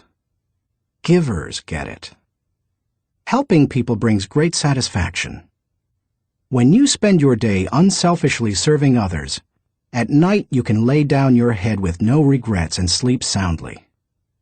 In Bringing Out the Best in People, Alan Loy McGuinness remarked, "There is no more noble occupation in the world than to assist another human being, to help someone succeed." Even if you have spent much of your life pursuing selfish gain, it's never too late to have a change of heart. Even the most miserable person, like Charles Dickens' Scrooge, can turn his life around and make a difference for others. That's what Alfred Nobel did. When he saw his own obituary in the newspaper, his brother had died, and the editor had written about the wrong Nobel, saying that the explosives his company produced had killed many people. Nobel vowed to promote peace and acknowledge contributions to humanity. That is how the Nobel Prizes came into being. 2. Unselfish thinking adds value to others. In 1904, Bessie Anderson Stanley wrote the following definition of success in Brown Book magazine. "He has achieved success who has lived well, laughed often, and loved much. Who has enjoyed the trust of pure women, the respect of intelligent men, and the love of little children. Who has filled his niche and accomplished his task. Who has left the world better than he found it. whether by an improved poppy, a perfect poem, or a rescued soul, who has never lacked appreciation of Earth's beauty or failed to express it, who has always looked for the best in others and given them the best he had, whose life was an inspiration, whose memory a benediction. When you get outside of yourself and make a contribution to others, you really begin to live. 3. Unselfish thinking encourages other virtues. When you see a 4-year-old, you expect to observe selfishness. But when you see it in a 40-year-old, it's not very attractive, is it? Of all the qualities a person can pursue, unselfish thinking seems to make the biggest difference toward cultivating other virtues. I think that's because the ability to give unselfishly is so difficult. It goes against the grain of human nature. But if you can learn to think unselfishly and become a giver, then it becomes easier to develop many other virtues: gratitude, love, respect, patience, discipline, etc. 4. Unselfish thinking increases quality of life. The spirit of generosity created by unselfish thinking gives people an appreciation for life and an understanding of its higher values. Seeing those in need and giving to meet that need puts a lot of things into perspective. It increases the quality of life of the giver and the receiver. That's why I believe that there is no life as empty as the self-centered life. There is no life as centered as the self-empty life. If you want to improve your world, then focus your attention on helping others. 5. Unselfish thinking makes you part of something greater than yourself. Merck & Company, the global pharmaceutical corporation, has always seen itself as doing more than just producing products and making a profit. It desires to serve humanity. In the mid-1980s, the company developed a drug to cure river blindness, a disease that infects and causes blindness in millions of people, particularly in developing countries. While it was a good product, potential customers couldn't afford to buy it. So what did Merck do? It developed the drug anyway, and in 1987 announced that it would give the medicine free to anyone who needed it. As of 1998, the company had given more than 250 million tablets away. George W. Merck says, "We try never to forget that medicine is for the people. It is not for the profits. The profits follow, and if we have remembered that, they have never failed to appear." The lesson to be learned? Simple. Instead of trying to be great, be part of something greater than yourself. 6. Unselfish thinking creates a legacy. Jack Balasek, President and Chief Operating Officer of True North Communications, says, "Learn, earn, return. These are the 3 phases of life. The first third should be devoted to education. The second third to building a career and making a living. And the last third to giving back to others, returning something in gratitude. Each state seems to be a preparation for the next one. If you are successful, it becomes possible for you to leave an inheritance for others. But if you desire to do more, to create a legacy, then you need to leave that in others. When you think unselfishly and invest in others, you gain the opportunity to create a legacy that will outlive you. How to experience the satisfaction of unselfish thinking. I think most people recognize the value of unselfish thinking, and most would even agree that it's an ability they would like to develop. Many people, however, are at a loss concerning how to change their thinking. To begin cultivating the ability to think unselfishly, I recommend that you do the following. 1. Put others first. The process begins with realizing that everything is not about you. That requires humility and a shift in focus. In The Power of Ethical Management, Ken Blanchard and Norman Vincent Peale wrote, "People with humility don't think less of themselves. They just think of themselves less." If you want to become less selfish in your thinking, then you need to stop thinking about your wants and begin focusing on others' needs. Paul the Apostle exhorted, "Do nothing out of selfish ambition or vain conceit, but in humility consider others better than yourselves." Each of you should look not only to your own interests, but also to the interests of others. Make a mental and emotional commitment to look out for the interests of others. 2. Expose yourself to situations where people have needs. It's one thing to believe you are willing to give unselfishly. It's another to actually do it. To make the transition, you need to put yourself in a position where you can see people's needs and do something about it. The kind of giving you do isn't important at first. You can serve at your church, make donations to a food bank, volunteer professional services, or give to a charitable organization. The point is to learn how to give and to cultivate the habit of thinking like a giver. 3. Give quietly or anonymously. Once you have learned to give of yourself, then the next step is to learn to give when you cannot receive anything in return. It's almost always easier to give when you receive recognition for it than it is when no one is likely to know about it. The people who give in order to receive a lot of fanfare, however, have already received any reward they will get.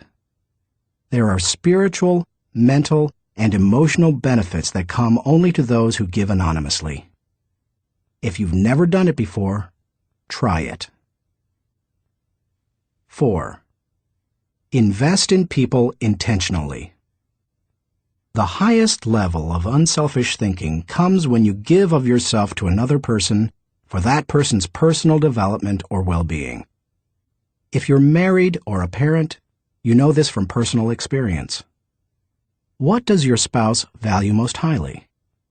Money in the bank, or your time freely given? What would small children really rather have from you? A toy, or your undivided attention? The people who love you would rather have you than what you can give them. If you want to become the kind of person who invests in people, then consider others and their journey so that you can collaborate with them. Each relationship is like a partnership created for mutual benefit. As you go into any relationship, think about how you can invest in the other person so that it becomes a win-win situation. Here is how relationships most often play out. I win, you lose, I win only once. You win, I lose, you win only once. We both win, we win many times. We both lose, goodbye partnership. The best relationships are win-win. Why don't more people go into relationships with that attitude? I'll tell you why. Most people want to make sure that they win first. Unselfish thinkers, on the other hand, go into a relationship and make sure that the other person wins first. And that makes all the difference. 5. Continually check your motives. François de la Rochefoucauld said, "What seems to be generosity is often no more than disguised ambition, which overlooks a small interest in order to secure a great one." The hardest thing for most people is fighting their natural tendency to put themselves first. That's why it's important to continually examine your motives to make sure you're not sliding backward into selfishness. Do you want to check your motives? then follow the modeling of Benjamin Franklin. Every day, he asked himself 2 questions. When he got up in the morning, he would ask, "What good am I going to do today?" And before he went to bed, he would ask, "What good have I done today?" If you can answer those questions with selflessness and integrity, you can keep yourself on track. Give while you live.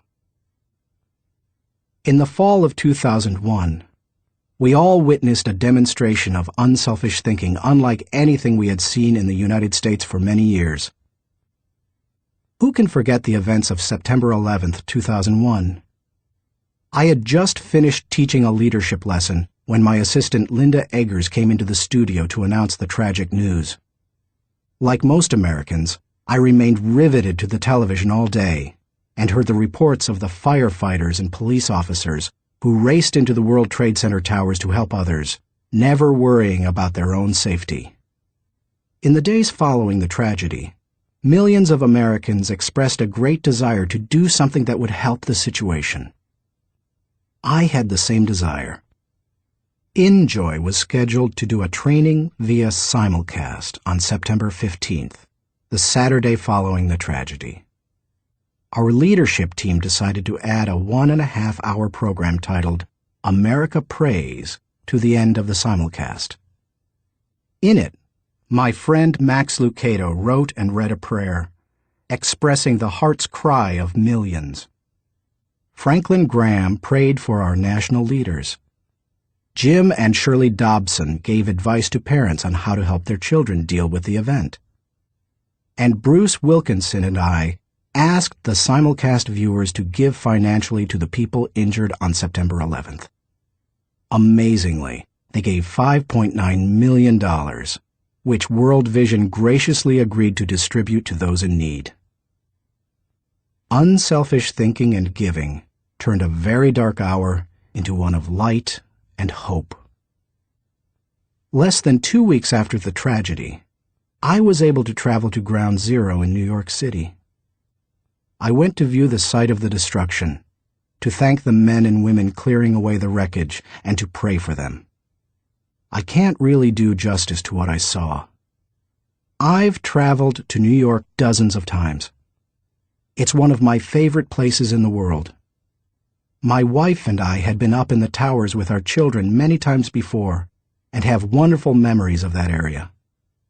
To look at the place where the buildings had once stood and to see nothing but rubble, dust, and twisted metal, it's simply indescribable. What many Americans didn't realize is that for many months, people worked diligently to clean up the site. Many were New York City firefighters and other city workers. Others were volunteers. They worked around the clock, 7 days a week. And when they came across the remains of someone in the rubble, they called for silence and reverently carried them out. Since I am a clergyman, I was asked to wear a clerical collar upon entering the area. As I walked around, many workers saw the collar and asked me to pray for them. It was a humbling privilege. American educator Horace Mann said, "Be ashamed to die until you have won some victory for humanity." According to this standard, New York City's firefighters are certainly prepared for death. The service they perform is often truly heroic.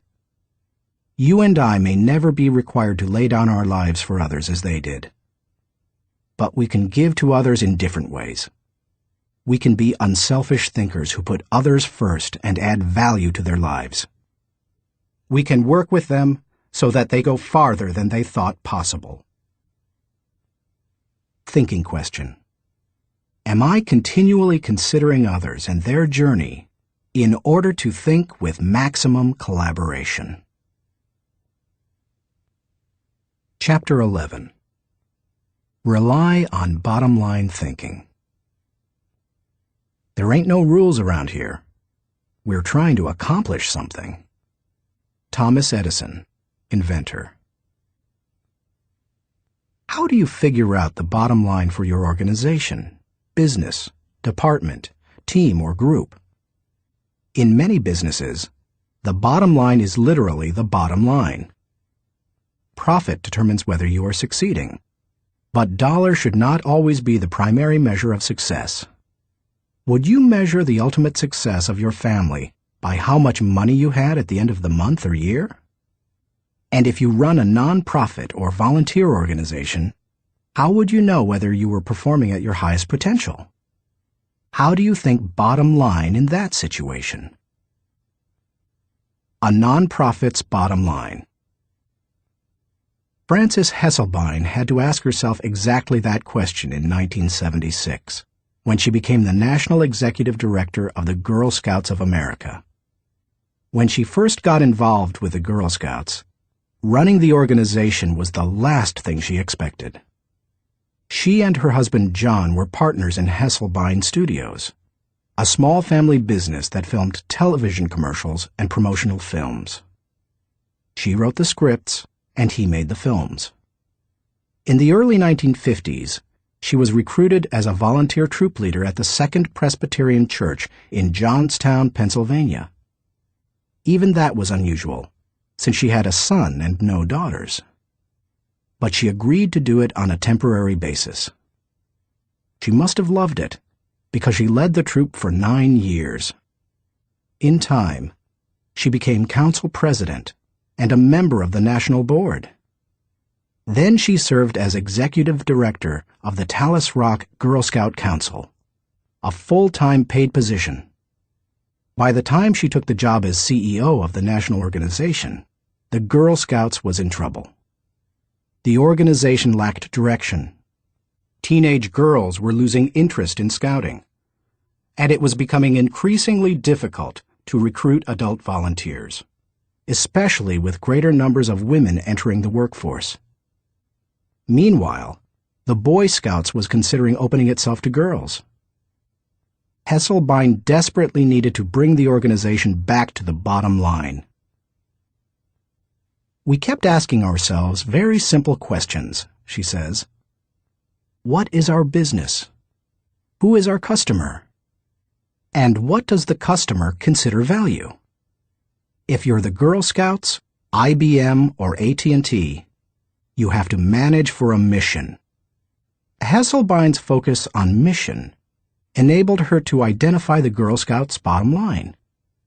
We really are here for one reason: to help a girl reach her highest potential. More than any one thing, that made the difference. Because when you are clear about your mission, corporate goals and operating objectives flow from it. Once she figured out her bottom line, she was able to create a strategy to try to achieve it.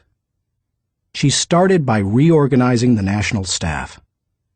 Then she created a planning system to be used by each of the 350 regional councils. And she introduced management training to the organization. Hesselbein didn't restrict herself to changes in leadership and organization. In the 1960s and 70s, the country had changed, and so had its girls. But the Girl Scouts hadn't. Hesselbein tackled that issue too. The organization made its activities more relevant to the current culture, giving greater opportunities for use of computers, for example, rather than hosting a party. She also sought out minority participation, created bilingual materials, and reached out to low-income households. If helping girls reach their highest potential was the group's bottom line, then why not be more aggressive helping girls who traditionally have fewer opportunities? The strategy worked beautifully. Minority participation in the Girl Scouts tripled. In 1990, Hesselbein left the Girl Scouts after making it a first-class organization. She went on to become the founding president and CEO of the Peter F. Drucker Foundation for Nonprofit Management, and now serves as chairman of its board of governors. And in 1998, she was awarded the Presidential Medal of Freedom. President Clinton said of Hesselbein during the ceremony at the White House, She has shared her remarkable recipe for inclusion and excellence with countless organizations whose bottom line is measured not in dollars, but in changed lives. He couldn't have said it better. Why you should enjoy the return of bottom-line thinking. If you're accustomed to thinking of the bottom line only as it relates to financial matters, then you may be missing some things crucial to you and your organization. Instead, think of the bottom line as the end, the takeaway, the desired result. Every activity has its own unique bottom line. If you have a job, your work has a bottom line. If you serve in your church, your activity has a bottom line. So does your effort as a parent or spouse, if you are one. As you explore the concept of bottom-line thinking, recognize that it can help you in many ways. 1. Bottom-line thinking provides great clarity. What's the difference between bowling and work? When bowling, it takes only 3 seconds to know how you've done. That's one reason people love sports so much. There's no waiting and no guessing about the outcome. Bottom-line thinking makes it possible for you to measure outcomes more quickly and easily. It gives you a benchmark by which to measure activity. It can be used as a focused way of ensuring that all your little activities are purposeful and line up to achieve a larger goal. 2. Bottom-line thinking helps you assess every situation. When you know your bottom line, it becomes much easier to know how you're doing in any given area. When Frances Hesselbein began running the Girl Scouts, for example, she measured everything against the organization's goal of helping a girl reach her highest potential. From the organization's management structure, which she changed from a hierarchy to a hub, down to what badges the girls could earn. There's no better measurement tool than the bottom line. 3. Bottom-line thinking helps you make the best decisions. Decisions become much easier when you know your bottom line.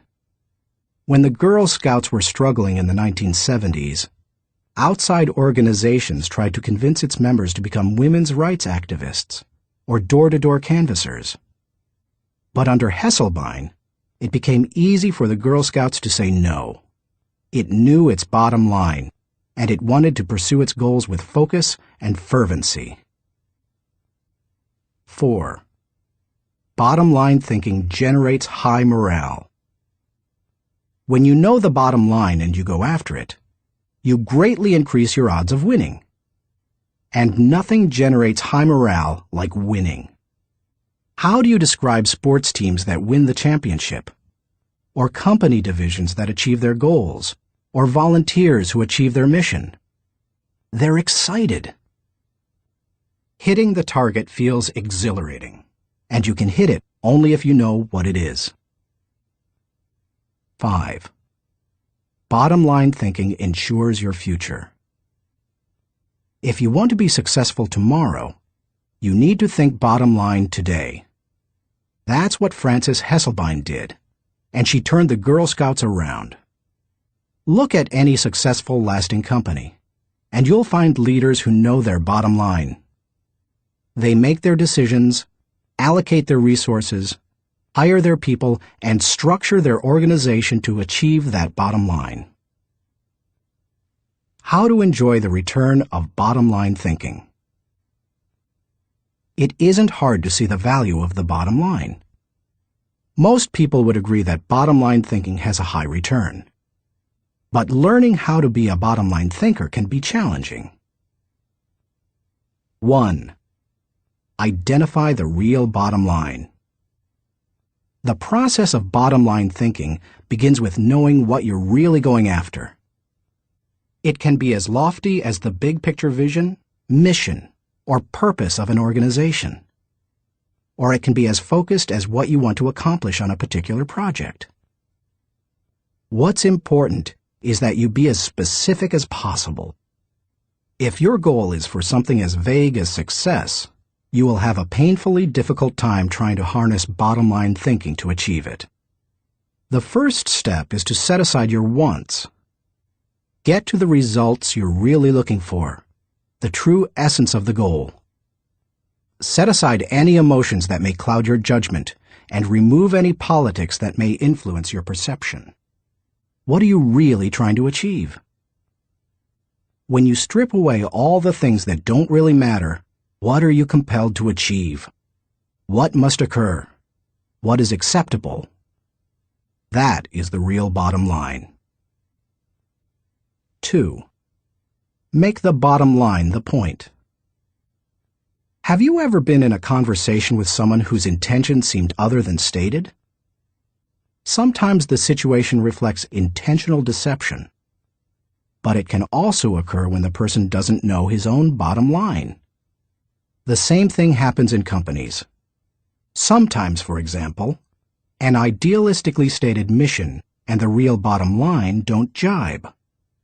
Purpose and profits compete.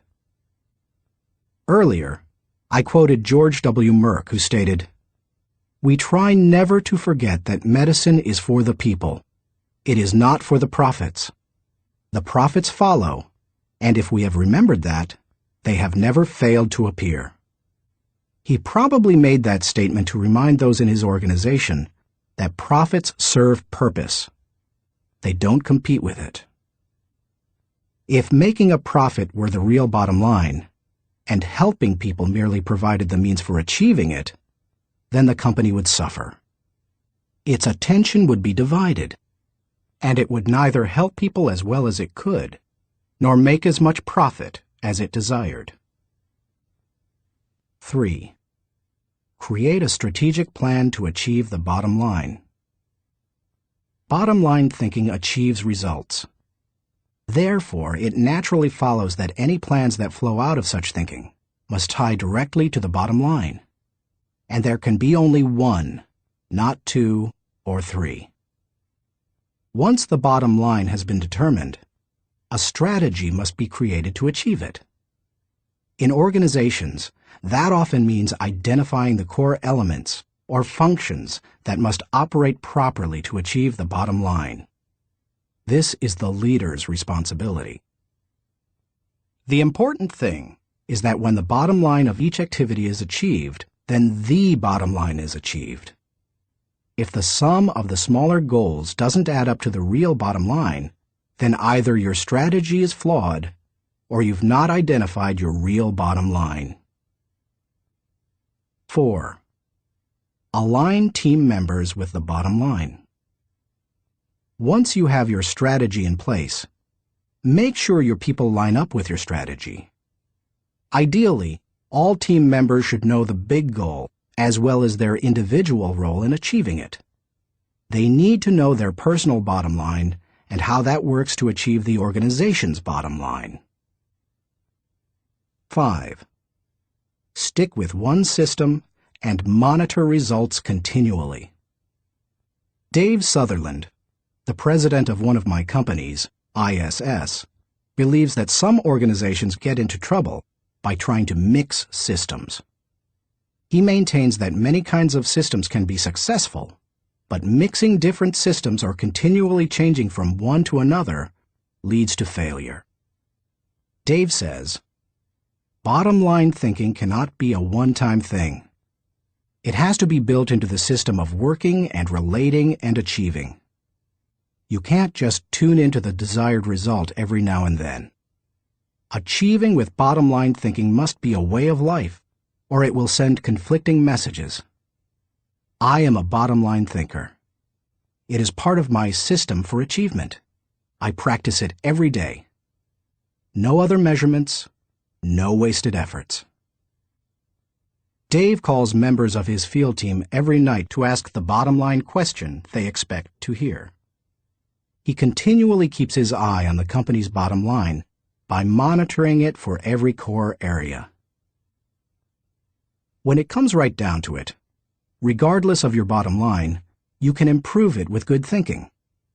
And bottom-line thinking has a great return because it helps to turn your ideas into results. Like no other kind of mental processing, it can help you to reap the full potential of your thinking and achieve whatever you desire. Thinking question. Am I staying focused on the bottom line so that I can gain the maximum return